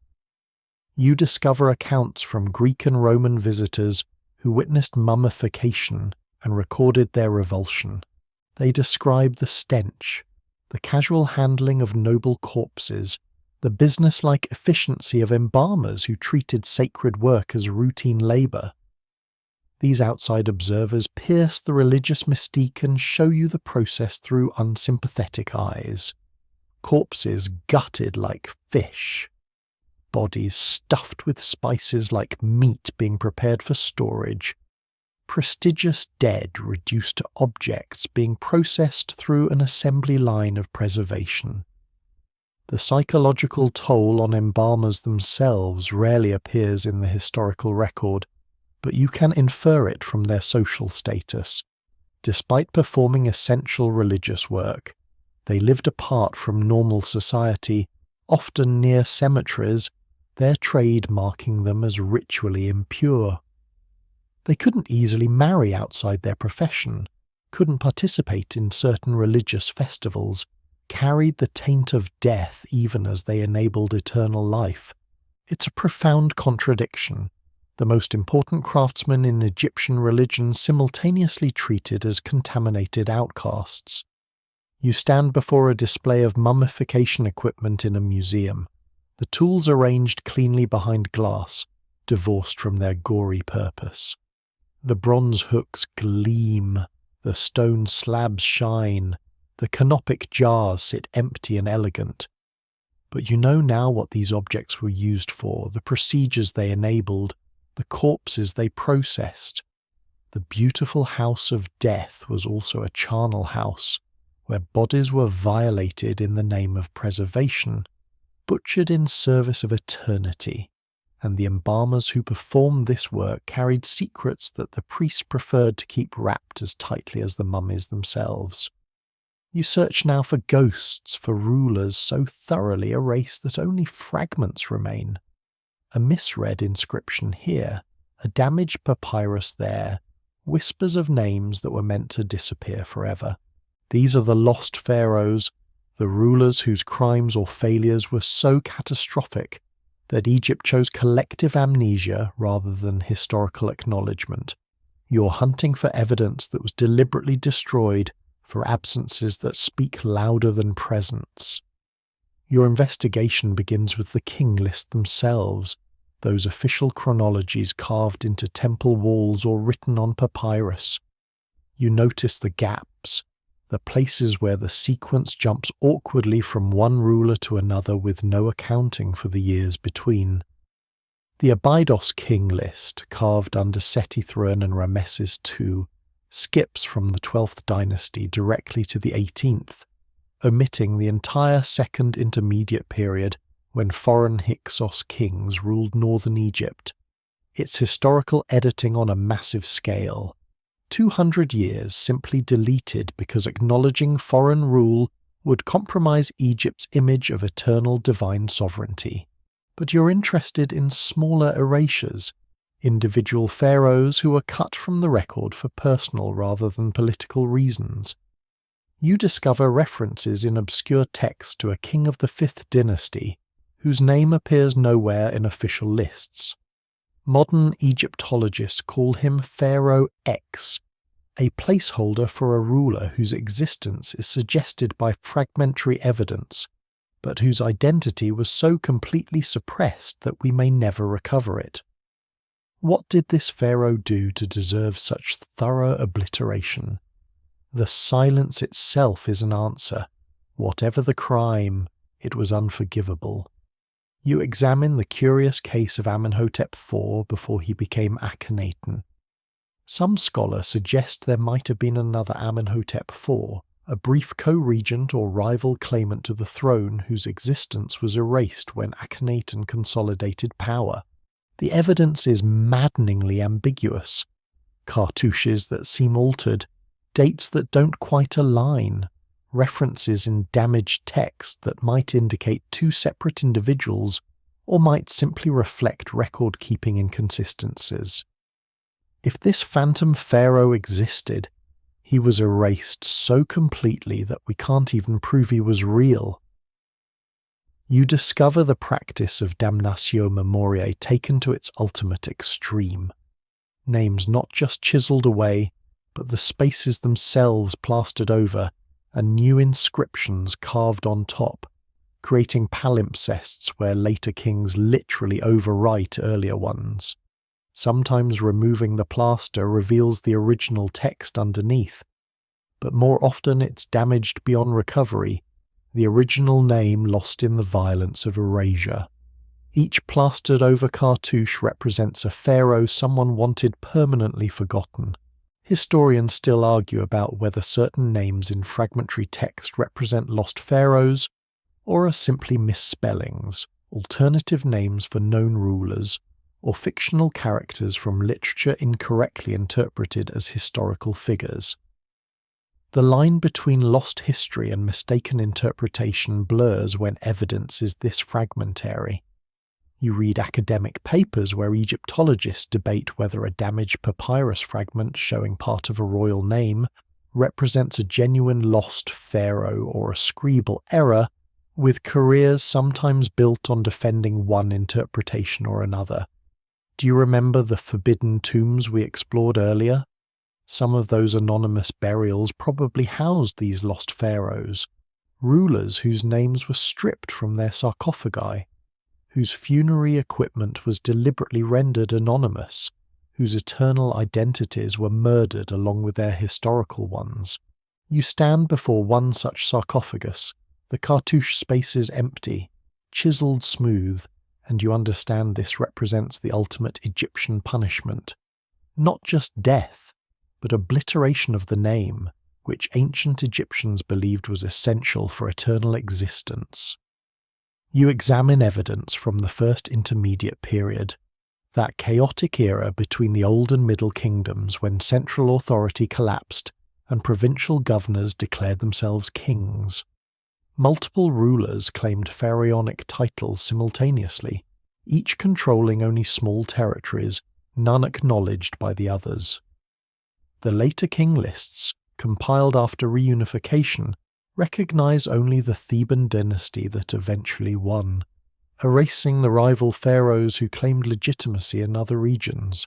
Those rulers exist now only in archaeological traces from their provincial capitals, seal impressions, damaged monuments, fragmentary inscriptions that prove they once claimed divine kingship before unified Egypt decided they never existed. You discover the curious linguistic evidence for lost pharaohs, gaps in the numbering of rulers with the same name. The historical record shows Thutmose I and Thrud, then later Thutmose IV. Was there a Thutmose III and a half, a co-regent or rival claimant whose brief reign was erased, causing the numbering to skip? Similar gaps appear with the Amenhoteps, the Ramesseses, and other repeated royal names. Each gap might represent a lost pharaoh, or might simply reflect inconsistent ancient numbering systems. The uncertainty itself is the erasure's final victory. You read the judicial papyrus of Turin again, that document describing the conspiracy against Rameses III, and you notice something disturbing. Among the convicted conspirators are individuals with titles suggesting they might have been minor royalty themselves, possibly sons of earlier pharaohs from secondary wives, men with their own tenuous claims to divinity. These individuals disappeared from all other records. Their trials are documented, but their previous existence is not. They became lost pharaohs, perhaps never officially crowned, but carrying enough royal blood to be dangerous, their names stripped from history along with their lives. The archaeological evidence sometimes contradicts the textual record in ways that suggest lost pharaohs. You discover royal cartouches in locations where no known pharaoh should have been building, or at times when the historical record claims someone else occupied the throne.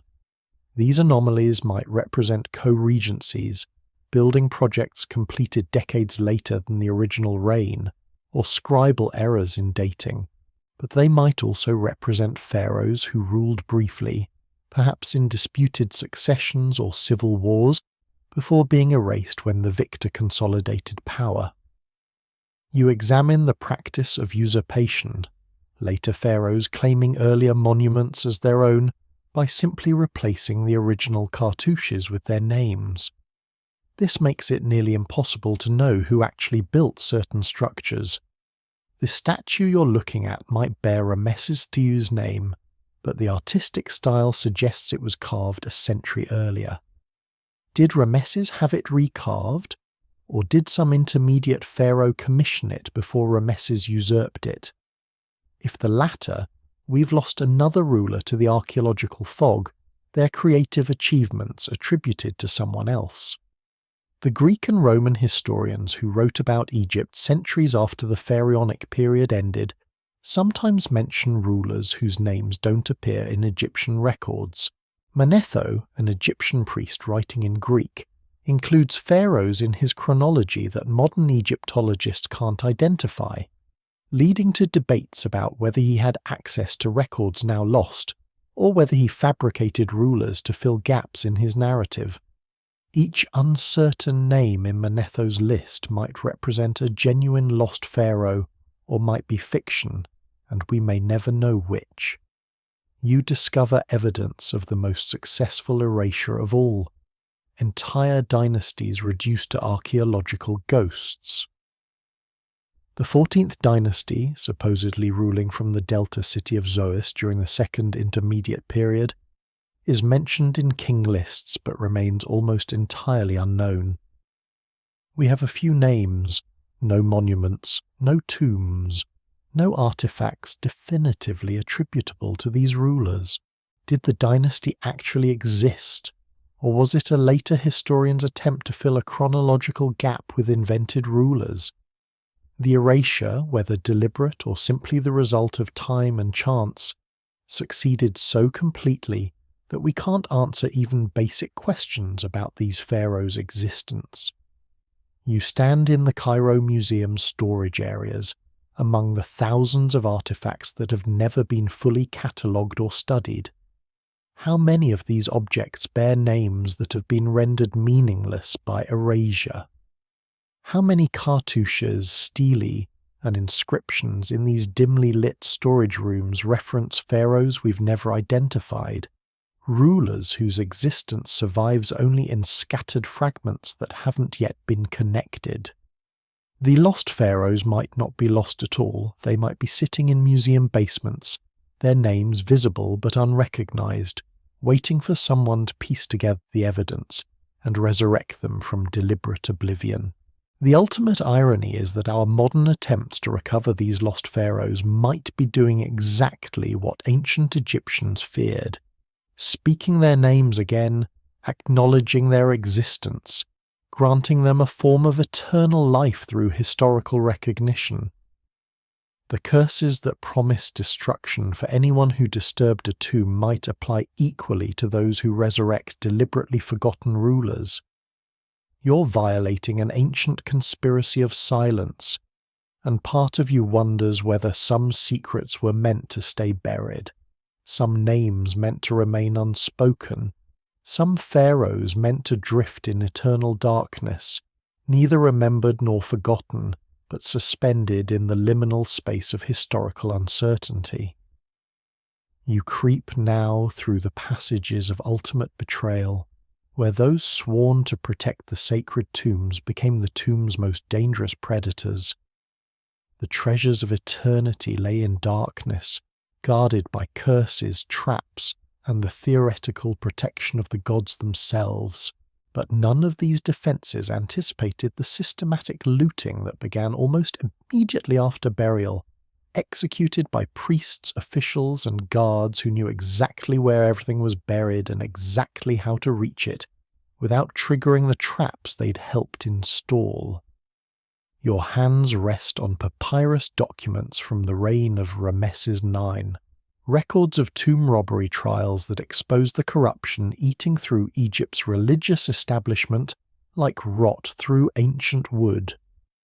The proceedings read like organized crime testimony, detailing gangs of thieves, but these aren't desperate peasants or foreign bandits.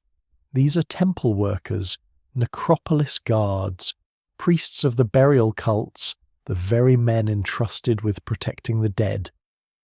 They're reading from a script of systematic betrayal that spans generations. You examine testimony from a coppersmith named Amenpanufa, who confesses with disturbing casualness to robbing royal tombs. He describes entering the tomb of King Sobekemsaphtels and his queen, breaking through sealed doorways, finding the royal mummies lying in their coffins. "We opened their coffins and their coverings," he testifies. "We found the noble mummy of the king equipped with a sword.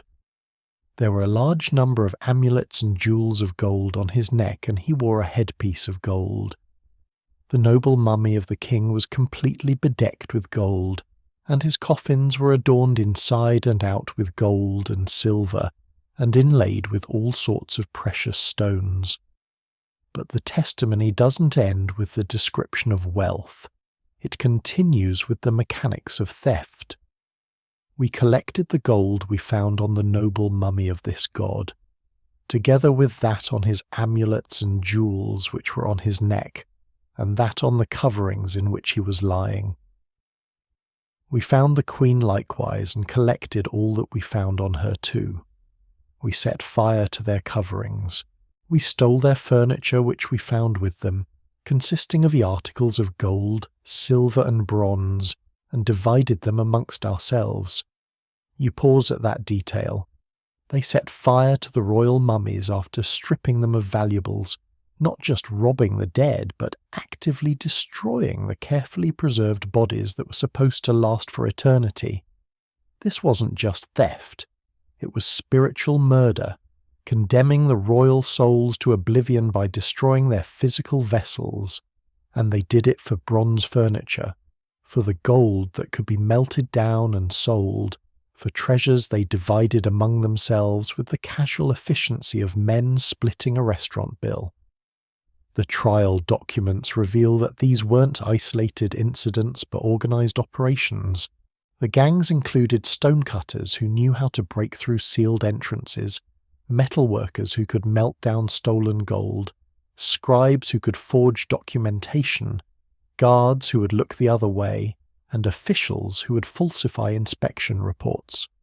The corruption extended so far up the administrative hierarchy that investigating the robberies meant exposing officials who were supposed to be conducting the investigations. Historians still argue about whether the most powerful priests were directly involved or simply turned a blind eye to activities they knew were occurring. The distinction might not matter much in practice. Whether actively stealing or deliberately ignoring theft, the result was the same.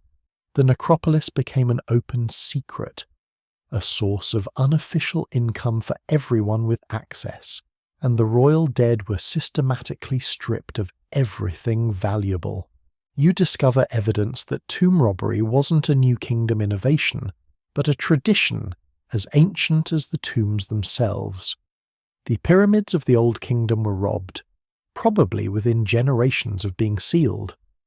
Middle Kingdom tombs show signs of ancient intrusion. The elaborate security measures, the false passages, the hidden chambers, the massive stone blocks sealing entrances, all testify to the architect's awareness that robbery was inevitable. They built these defences knowing that priests and guards would eventually betray their trust, and still the robbery continued. Do you remember the curse inscriptions we discussed earlier? Some of those curses specifically threatened tomb robbers, promising divine punishment for anyone who disturbs the burial. Yet priests who could read these curses, who theoretically believed in their efficacy, broke in anyway. Either the curses were never taken seriously even by ancient Egyptians, or economic desperation and greed proved stronger than supernatural fear. You suspect the latter. People convinced themselves that gods would understand, that necessity justified sacrilege, that they'd perform offerings later to compensate for present theft. The economics of tomb robbery created perverse incentives throughout the funerary industry.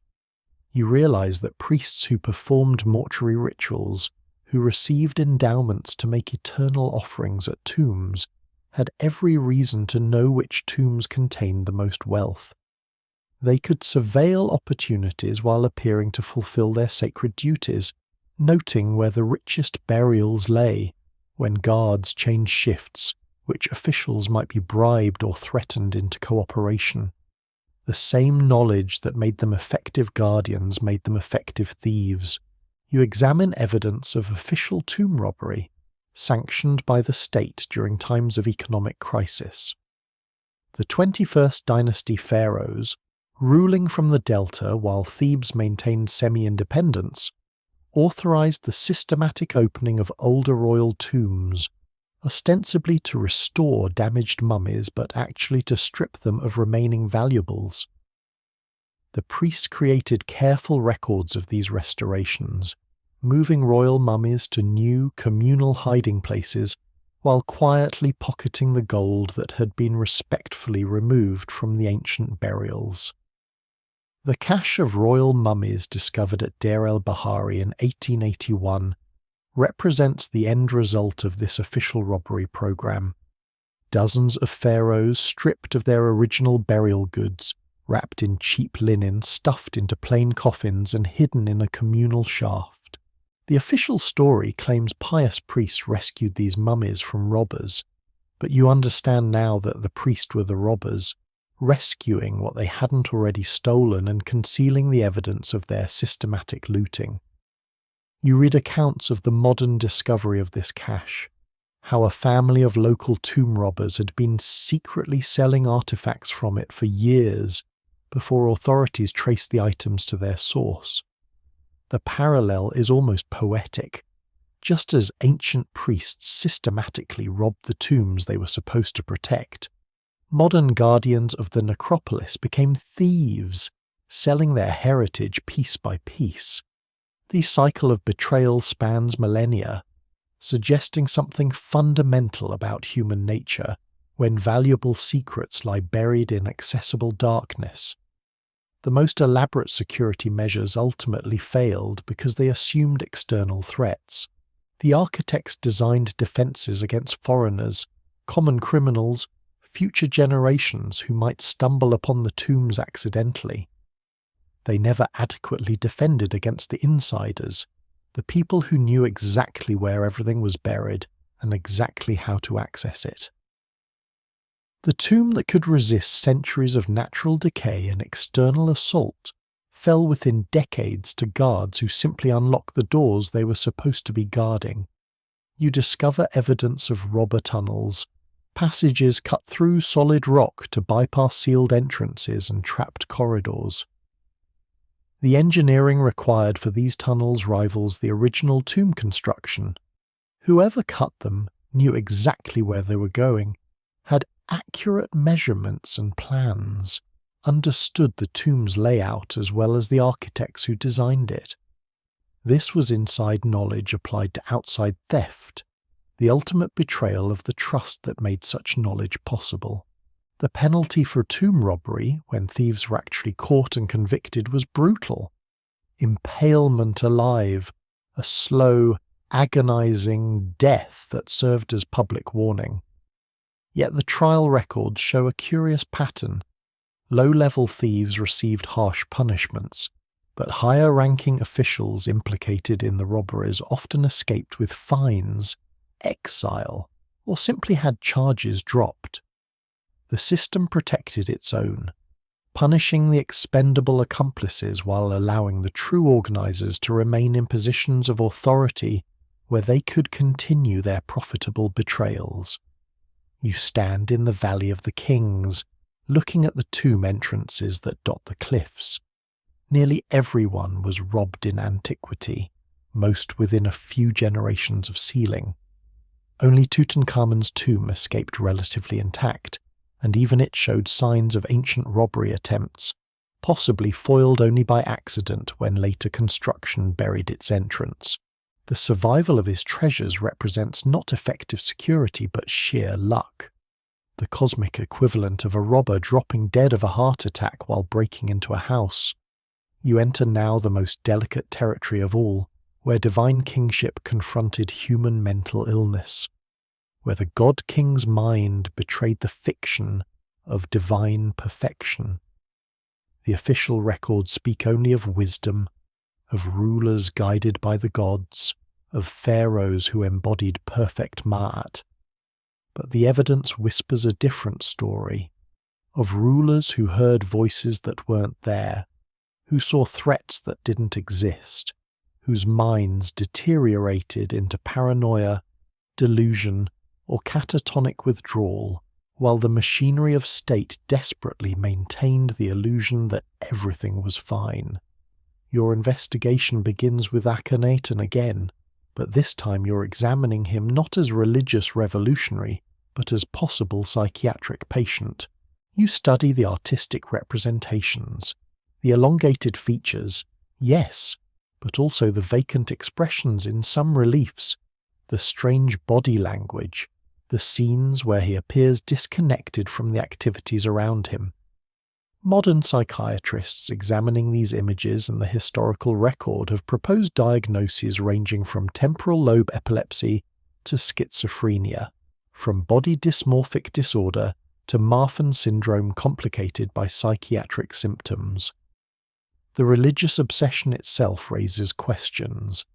Akhenaten didn't just reform Egyptian religion, he became consumed by it, abandoning military defense, economic management, and diplomatic relations to focus exclusively on worship of the Aten. He built an entire city in the desert, forced the population to follow him, spent his days composing hymns and performing rituals. This level of obsession, this inability to balance religious conviction with practical governance, suggests something beyond mere devotion. Historians still argue whether this represents religious mania, a psychotic break masked as divine inspiration, or simply a personality so extreme it read as pathological to outside observers. You discover fragmentary evidence of other pharaohs whose behaviour troubled their contemporaries, references to rulers who refused to leave their palaces, who saw assassins in every shadow, who issued contradictory decrees and then forgot having issued them. These hints appear in literary texts, in the complaints of officials, in the careful diplomatic language of foreign correspondence, where allied kings express concern about the Egyptian pharaohs' unusual behaviour or recent difficulties. The genetic consequences of royal inbreeding created neurological vulnerabilities that made mental illness more likely with each generation. You examine the evidence we discussed earlier, the compression of the gene pool, the lack of genetic diversity, the accumulation of recessive traits.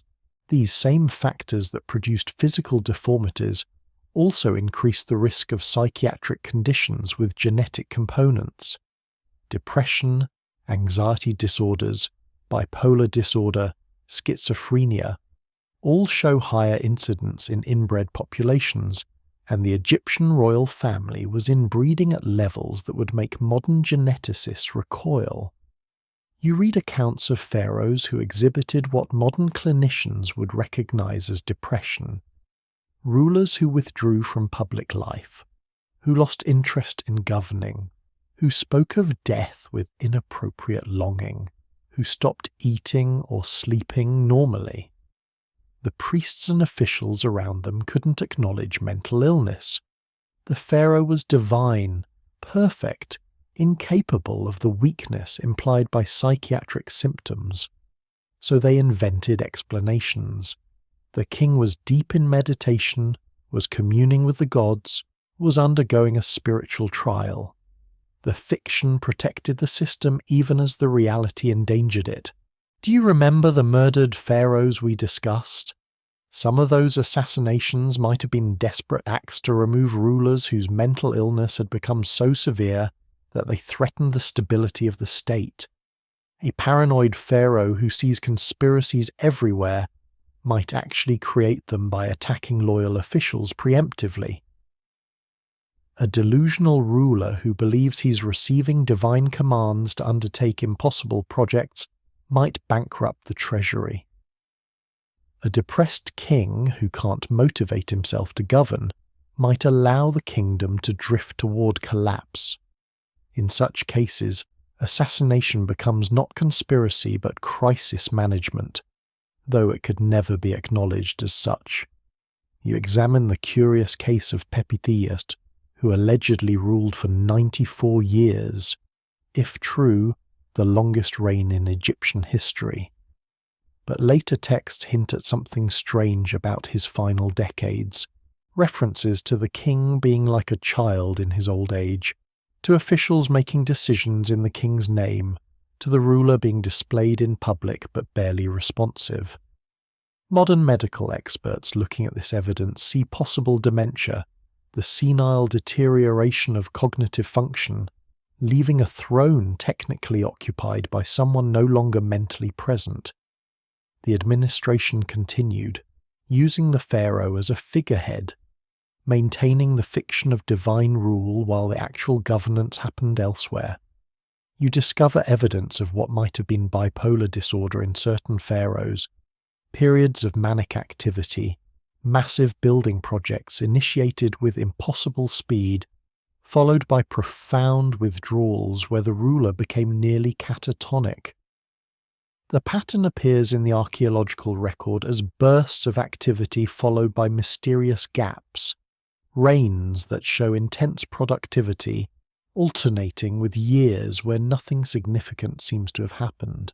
Official records smooth these inconsistencies into continuous narratives, but the underlying pattern suggests cycles of mania and depression that no one could acknowledge.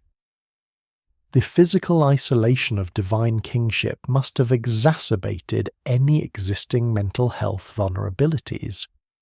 You imagine the psychological pressure of being worshipped as a god while experiencing very human fears, doubts, and confusion.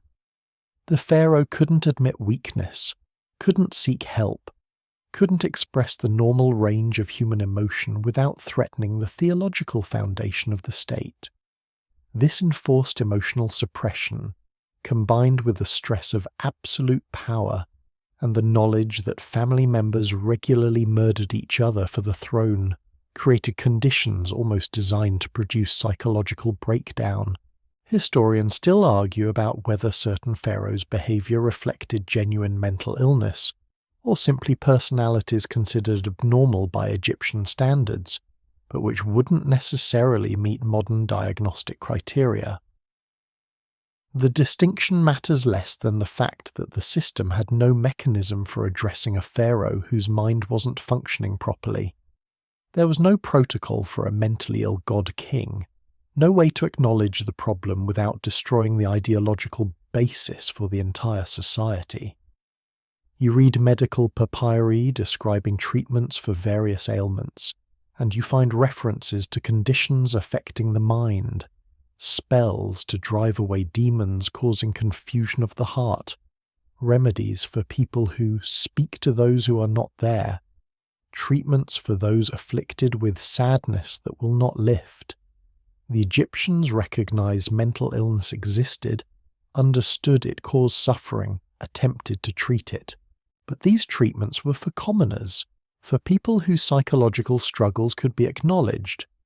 The pharaoh's divine status made him theoretically immune to such purely human afflictions. The role of royal physicians becomes even more complex when you consider mental illness. A doctor treating a pharaoh for physical ailments could acknowledge symptoms, prescribe remedies, document treatments. But how could a physician address a ruler's psychiatric symptoms without implicitly admitting the pharaoh was less than divine? The medical texts are conspicuously silent on treating mental illness in the royal family, suggesting physicians either didn't attempt it or kept no records of attempts made. You examine evidence of self-medication, pharaohs who consumed alcohol excessively or used opium and other drugs beyond what rituals or medical treatment would require. The line between religious rites involving intoxicants and substance abuse blurs when examining royal consumption patterns. Were certain pharaohs using these substances to commune with the gods, or were they self-medicating untreated anxiety, depression, or psychosis? The drugs were readily available, their use could be religiously justified, and no one would dare suggest the pharaoh had a problem. The most tragic cases might be the pharaohs who died young with no clear physical cause. You've examined the theories about Tutankhamun, malaria, broken leg, genetic disorders. But you wonder about suicide, about a young king whose depression or psychological distress became unbearable, whose death might have been self-inflicted but had to be attributed to illness or accident to preserve both his memory and the system's legitimacy. The possibility can never be proven, but neither can it be dismissed when you understand the psychological pressures these young rulers faced. You stand before a statue of a pharaoh whose face, despite the stylized nature of Egyptian art, somehow conveys profound weariness. The eyes seem to look past you, the mouth holds neither smile nor frown but something closer to exhausted resignation. Perhaps you're reading too much into ancient stone, projecting modern understanding onto inscrutable artifacts, or perhaps the artist captured something true, a moment when the mask slipped, when the god-king's human suffering showed through the divine facade, when mental anguish found expression despite all the protocols and fictions designed to conceal it. You turn now to the youngest victims of pharaonic politics, the children thrust onto thrones before they could understand what power meant, before they could read the motives of the adults surrounding them, before they could protect themselves from the predators in their own palaces. The image of the child pharaoh carries a romantic innocence. The boy king, wise beyond his years, guided by devoted advisors. The reality was exploitation, manipulation, and disposable lives measured against political expedients. Your fingers trace the golden death mask of Tutankhamun, and you see him differently now. Not the treasured icon of ancient Egypt, but a boy who inherited the throne around age 9, who died at 19 having spent his entire remembered life as a political pawn. You imagine his childhood, if it can be called childhood, where every action was scrutinized, every word interpreted for political meaning, every relationship complicated by the fact that everyone around him wanted something from him or through him. The adults who controlled child pharaohs wielded absolute power without the inconvenient visibility of actually holding the throne. You examine the reign of Tutankhamun and see the fingerprints of his advisors everywhere. Aye, the elderly courtier who became pharaoh after the boy's death, and Horemheb, the general who seized power after Ai. These men made the decisions, commanded the armies, issued the decrees, all in young Tutankhamun's name. The boy king was a rubber stamp with a golden seal, signing documents he probably couldn't fully understand, authorizing policies he'd never actually formulated. You discover evidence of how these regencies functioned in practice. The official inscriptions say, "His Majesty decreed," but the language and political sophistication clearly come from experienced administrators, not children. Decrees issued during Tutankhamun's reign reverse Akhenaten's religious reforms, re-establish traditional priesthoods, reorganize the military, complex policy decisions requiring decades of experience and political acumen. The child pharaoh couldn't have conceived these initiatives, much less implemented them. He was the vehicle for others' ambitions, divine authority wielded by hands that remained carefully hidden behind the throne. Historians still argue about whether these arrangements represented guardianship or exploitation, whether the regents served the child king's interest or their own. But the pattern that emerges across Egyptian history suggests the latter. Child pharaohs rarely survived to adulthood to claim their full power. They died of illness, had accidents, or simply disappeared from the record when they became inconvenient. Tutankhamun himself might have been murdered when he reached an age where he could begin asserting independence from his handlers. You examine earlier examples that establish the pattern. Pepi Theku supposedly became pharaoh at age 6 and lived to old age, but you've already discovered the questions surrounding his mental capacity in later life. Did he actually rule, or did regents govern in his name from childhood through senility, maintaining the fiction of his kingship because it served their purposes? The historical record is suspiciously silent on who actually made decisions during his 9-decade reign. You discover the darker side of boy kings, not just exploitation, but active harm. Child pharaohs could be physically abused by their handlers with little risk of consequences. A slap, a beating, confinement, starvation as punishment. Who would the child report such treatment to? Everyone with power over daily life served the regent, not the king.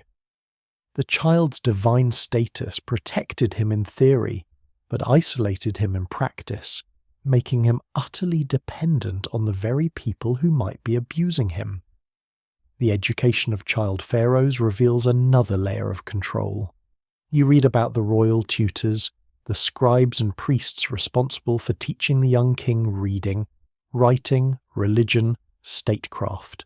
These educators shaped the child's worldview, taught him who to trust and who to fear, instilled loyalty to particular factions while presenting it as timeless wisdom.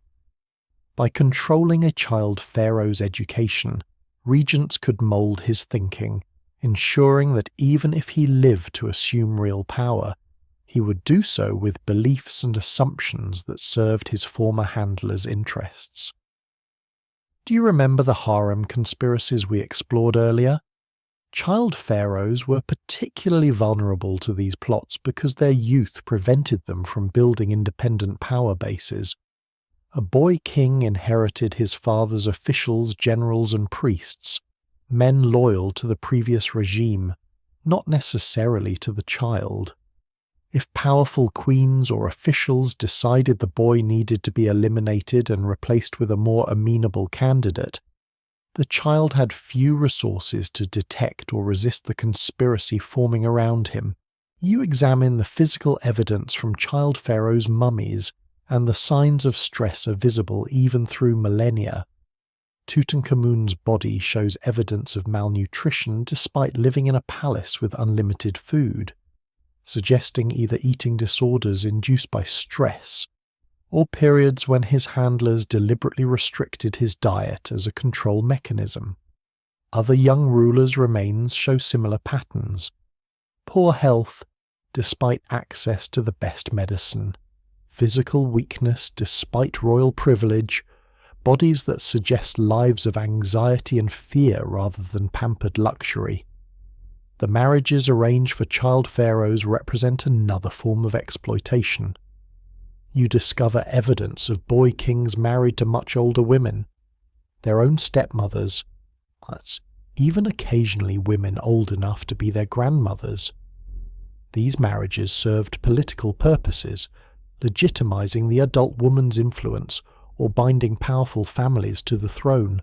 The child groom's desires or well-being never entered the calculation. He was married off like a political treaty signed in flesh rather than ink. You read accounts of child pharaohs who tried to assert independence and were quickly suppressed. A young king who questioned his regent's decisions might find himself taken ill shortly afterward, or might discover that the guards supposedly protecting him answered to his advisors rather than to him. The divine throne trapped these children as effectively as any prison, surrounding them with gilded bars they couldn't see and guards they couldn't distinguish from servants. The propaganda surrounding child pharaohs worked overtime to maintain the fiction of capable rule. You examine temple reliefs showing boy kings leading armies into battle, smiting enemies, performing complex rituals, all obvious fabrications.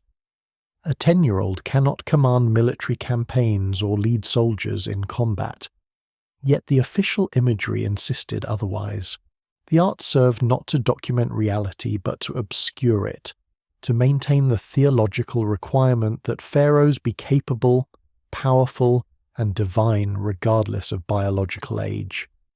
Historians still argue about whether some regents genuinely cared for their child pharaohs or viewed them purely as political instruments. The evidence suggests a range of behaviours. Some regents seem to have protected their young kings, educated them carefully, and stepped aside gracefully when the child came of age, though these might simply be the most skillful manipulators, maintaining control through affection rather than fear. Other regents clearly viewed the child as disposable, a temporary placeholder until a more useful candidate could be installed. You discover the curious case of Siptah, who became pharaoh as a child with a clubfoot that made walking difficult. His regent Bey, a foreign-born official, wielded real power while the disabled boy king served as figurehead. Bey's inscriptions are remarkably bold, calling himself the great chancellor of the entire land, language that approaches pharaonic titles. But when Siptah died young, possibly murdered, Bey was executed shortly afterward, accused of unspecified crimes. The regent who'd grown too powerful, who'd forgotten his place, who'd perhaps outlived his usefulness once his puppet was gone. You stand before a small coffin in a museum storage room, one of many child burials from the royal family. This particular child never became pharaoh, dying too young even for political exploitation. But hundreds of others weren't so lucky, born into the divine bloodline at exactly the wrong moment, thrust onto thrones they didn't want and couldn't understand, used by adults until they were no longer useful, then discarded like broken tools. The child pharaohs weren't tragic exceptions to Egyptian stability. They were regular features of the system, evidence that divine kingship consumed the young as readily as it consumed anyone else, foolish or unlucky enough to stand too close to absolute power. You arrive now at the ending, where 3,000 years of divine monarchy finally collapsed under the weight of its own contradictions, where the god-kings became puppets dancing for foreign masters, where the grand fiction of eternal pharaonic power dissolved into the harsh reality of conquest, occupation, and eventual erasure. The secrets we've explored throughout this journey all led here, to this final, inglorious conclusion where Egypt's carefully constructed mythology met forces it couldn't manipulate, curse, or outlast. Your investigation of the end begins not with dramatic conquest, but with slow decline. the gradual hemorrhaging of power that made conquest inevitable. You stand in the ruins of Pi-Ramesses, the great capital built by Rameses II, and you notice something telling. The city was abandoned during the Third Intermediate Period, its stones carted away to build new capitals elsewhere, its harbours silting up, its temples left to crumble. The pharaohs no longer commanded the resources to maintain their ancestors' achievements, much less create new ones. Egypt was cannibalizing its past because it could no longer afford to build a future. The Third Intermediate Period saw Egypt fragment into competing power centres. Pharaohs ruling from Tanis in the north, high priests of Amun controlling Thebes in the south, Libyan chiefs establishing their own dynasties, Nubian kings eventually conquering from the south. The fiction of unified divine rule persisted, but the reality was chaos. Regional warlords claiming pharaonic titles that meant progressively less as Egypt's international influence evaporated. You discover evidence of multiple individuals claiming to be pharaoh simultaneously, each controlling small territories, none able to reunify the kingdom that had once stretched from Nubia to Syria. The foreign invasions came in waves, each one stripping away another layer of Egyptian sovereignty. The Assyrians conquered Egypt in the 7th century BCE, installing puppet pharaohs who ruled at Assyrian pleasure. The official inscriptions still proclaimed divine kingship, still showed pharaohs smiting enemies and receiving the gods' favour. But everyone knew the truth. The real power lay in Nineveh, and the pharaohs were tributaries wearing crowns they no longer truly owned.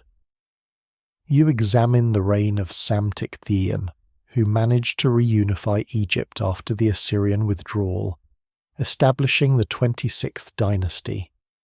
For a brief period, it looked like pharaonic power might revive, like the old glory might return, but you notice something crucial in the artwork and inscriptions from this period. They're obsessively retrospective, copying styles and texts from the Old Kingdom, Middle Kingdom, and New Kingdom. Egypt was cosplaying its own past, desperately trying to recreate former greatness through imitation rather than innovation. It was nostalgia as national policy, and it couldn't work because the world had changed in ways Egypt refused to acknowledge.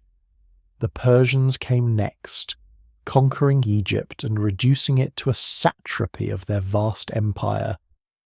The Persian kings claimed pharaonic titles, inserted themselves into the succession lists, maintained the fiction of continuity. But the reality was occupation, with Persian governors controlling Egypt's resources and Persian soldiers enforcing Persian law. The temples continued their rituals. The priests still proclaimed divine kingship, but the divinity had become a provincial franchise of Persian imperial authority. You discover evidence of Egyptian resistance, rebellions, assassination attempts, periods when native rulers briefly expelled the Persians and claimed independence. Each time, the old rhetoric returned, the pharaoh as divine liberator, blessed by the gods, restoring Ma'at. But these revivals never lasted. The Persians returned, or new conquerors arrived, and Egypt's brief independence dissolved again. The pattern reveals the fundamental problem. Egypt's military and economic power no longer matched its religious pretensions, and no amount of divine mythology could compensate for inferior armies and depleted treasurers. Historians still argue about when Egypt truly ceased to be independent, when the pharaohs became purely ceremonial rather than substantively powerful. The line blurs because the Egyptians themselves worked so hard to maintain the fiction. Even under foreign domination, the temples continued functioning, the rituals continued, new pharaohs were crowned with ancient ceremonies, and inscriptions proclaimed traditional power. the machinery of divine kingship continued operating long after actual sovereignty had been lost. Alexander the Great's conquest in 332 BCE brought Greek rule, and the Ptolemaic dynasty, pharaohs who spoke Greek, ruled from the new capital of Alexandria, and treated Egyptian culture as colourful local tradition rather than the centre of civilization.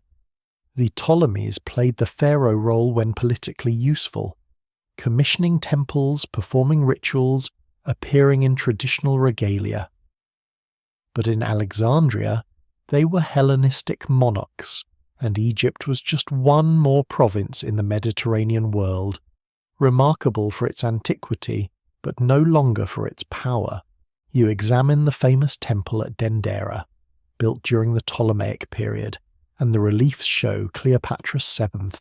Yes, that Cleopatra, depicted as a traditional pharaoh.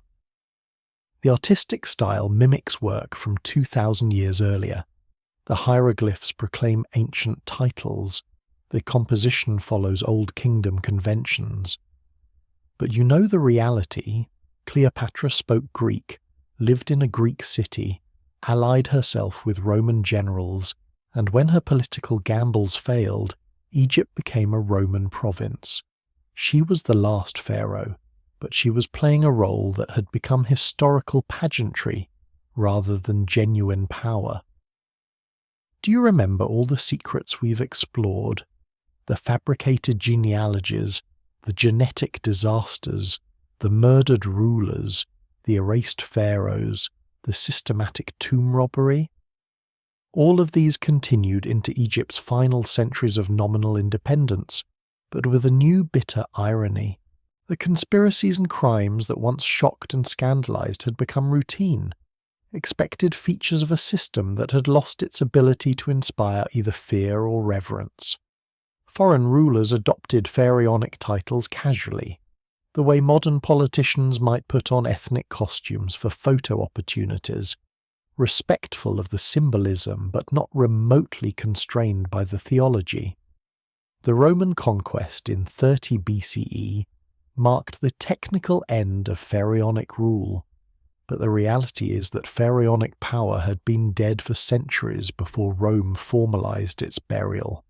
The Roman emperors claimed pharaonic titles as automatically as they claimed Egyptian grain, but they ruled from Rome, not Thebes or Memphis, and they viewed the pharaonic legacy as quaint provincial tradition, valuable for keeping the locals compliant but hardly requiring serious religious commitment. You discover evidence of how quickly the old ways disappeared once foreign rulers stopped maintaining the fiction. The hieroglyphic script, which had encoded Egyptian language for 3,000 years, was forgotten within a few centuries of Rome's conquest. The temples were abandoned or converted to Christian churches, their reliefs defaced, their rituals ended. The mummies were ground up for medicine, the tombs looted without even the pretense of religious consequence, the pyramids quarried for building stone. Everything that pharaonic civilization had built to last for eternity was casually dismantled by people who viewed it as old junk ripe for repurposing. The irony doesn't escape you. The pharaohs who built so obsessively to ensure eternal remembrance were largely forgotten for over 1,000 years, their names unknown, their achievements attributed to biblical figures or legendary giants. It took modern archaeology to resurrect them, to decipher their language, to reconstruct their history.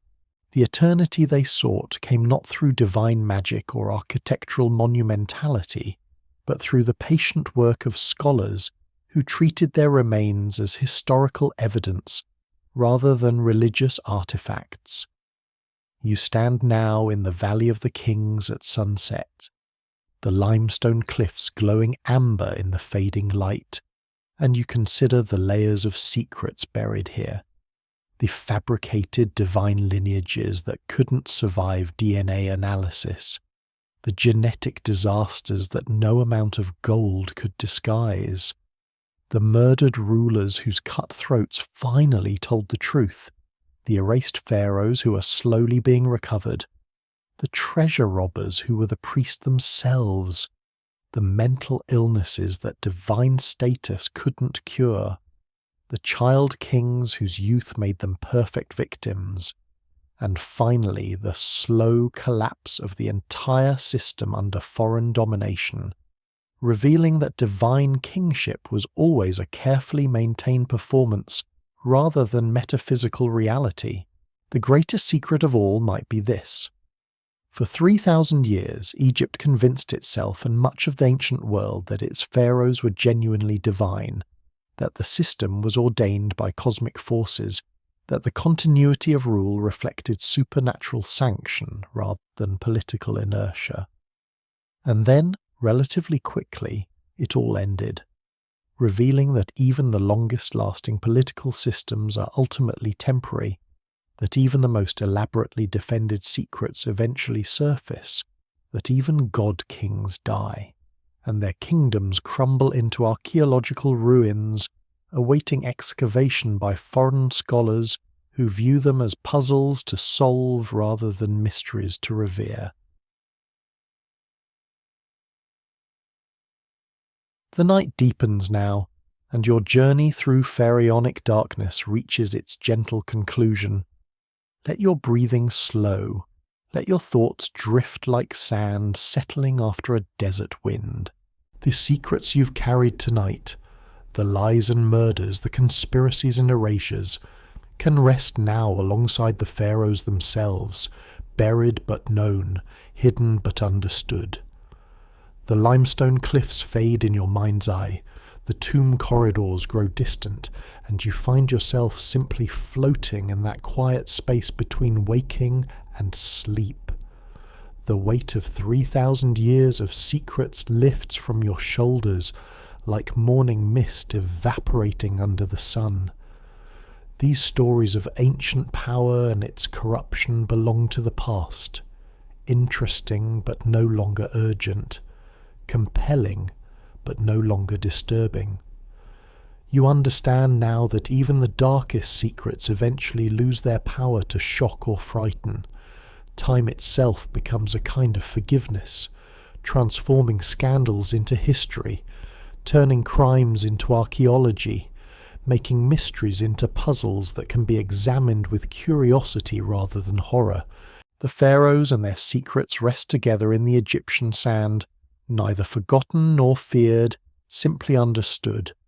Let yourself drift deeper into that understanding, into the peace of knowing that all secrets eventually surface, all mysteries eventually yield to patient investigation, and all powers, no matter how absolute they seemed, eventually fade into the comfortable distance of history. Your breathing slows further, your thoughts become gossamer thin, and the darkness behind your eyelids is no longer the darkness of tombs and buried secrets, but simply the darkness of restful, dreamless sleep. The pharaohs have released you from their story.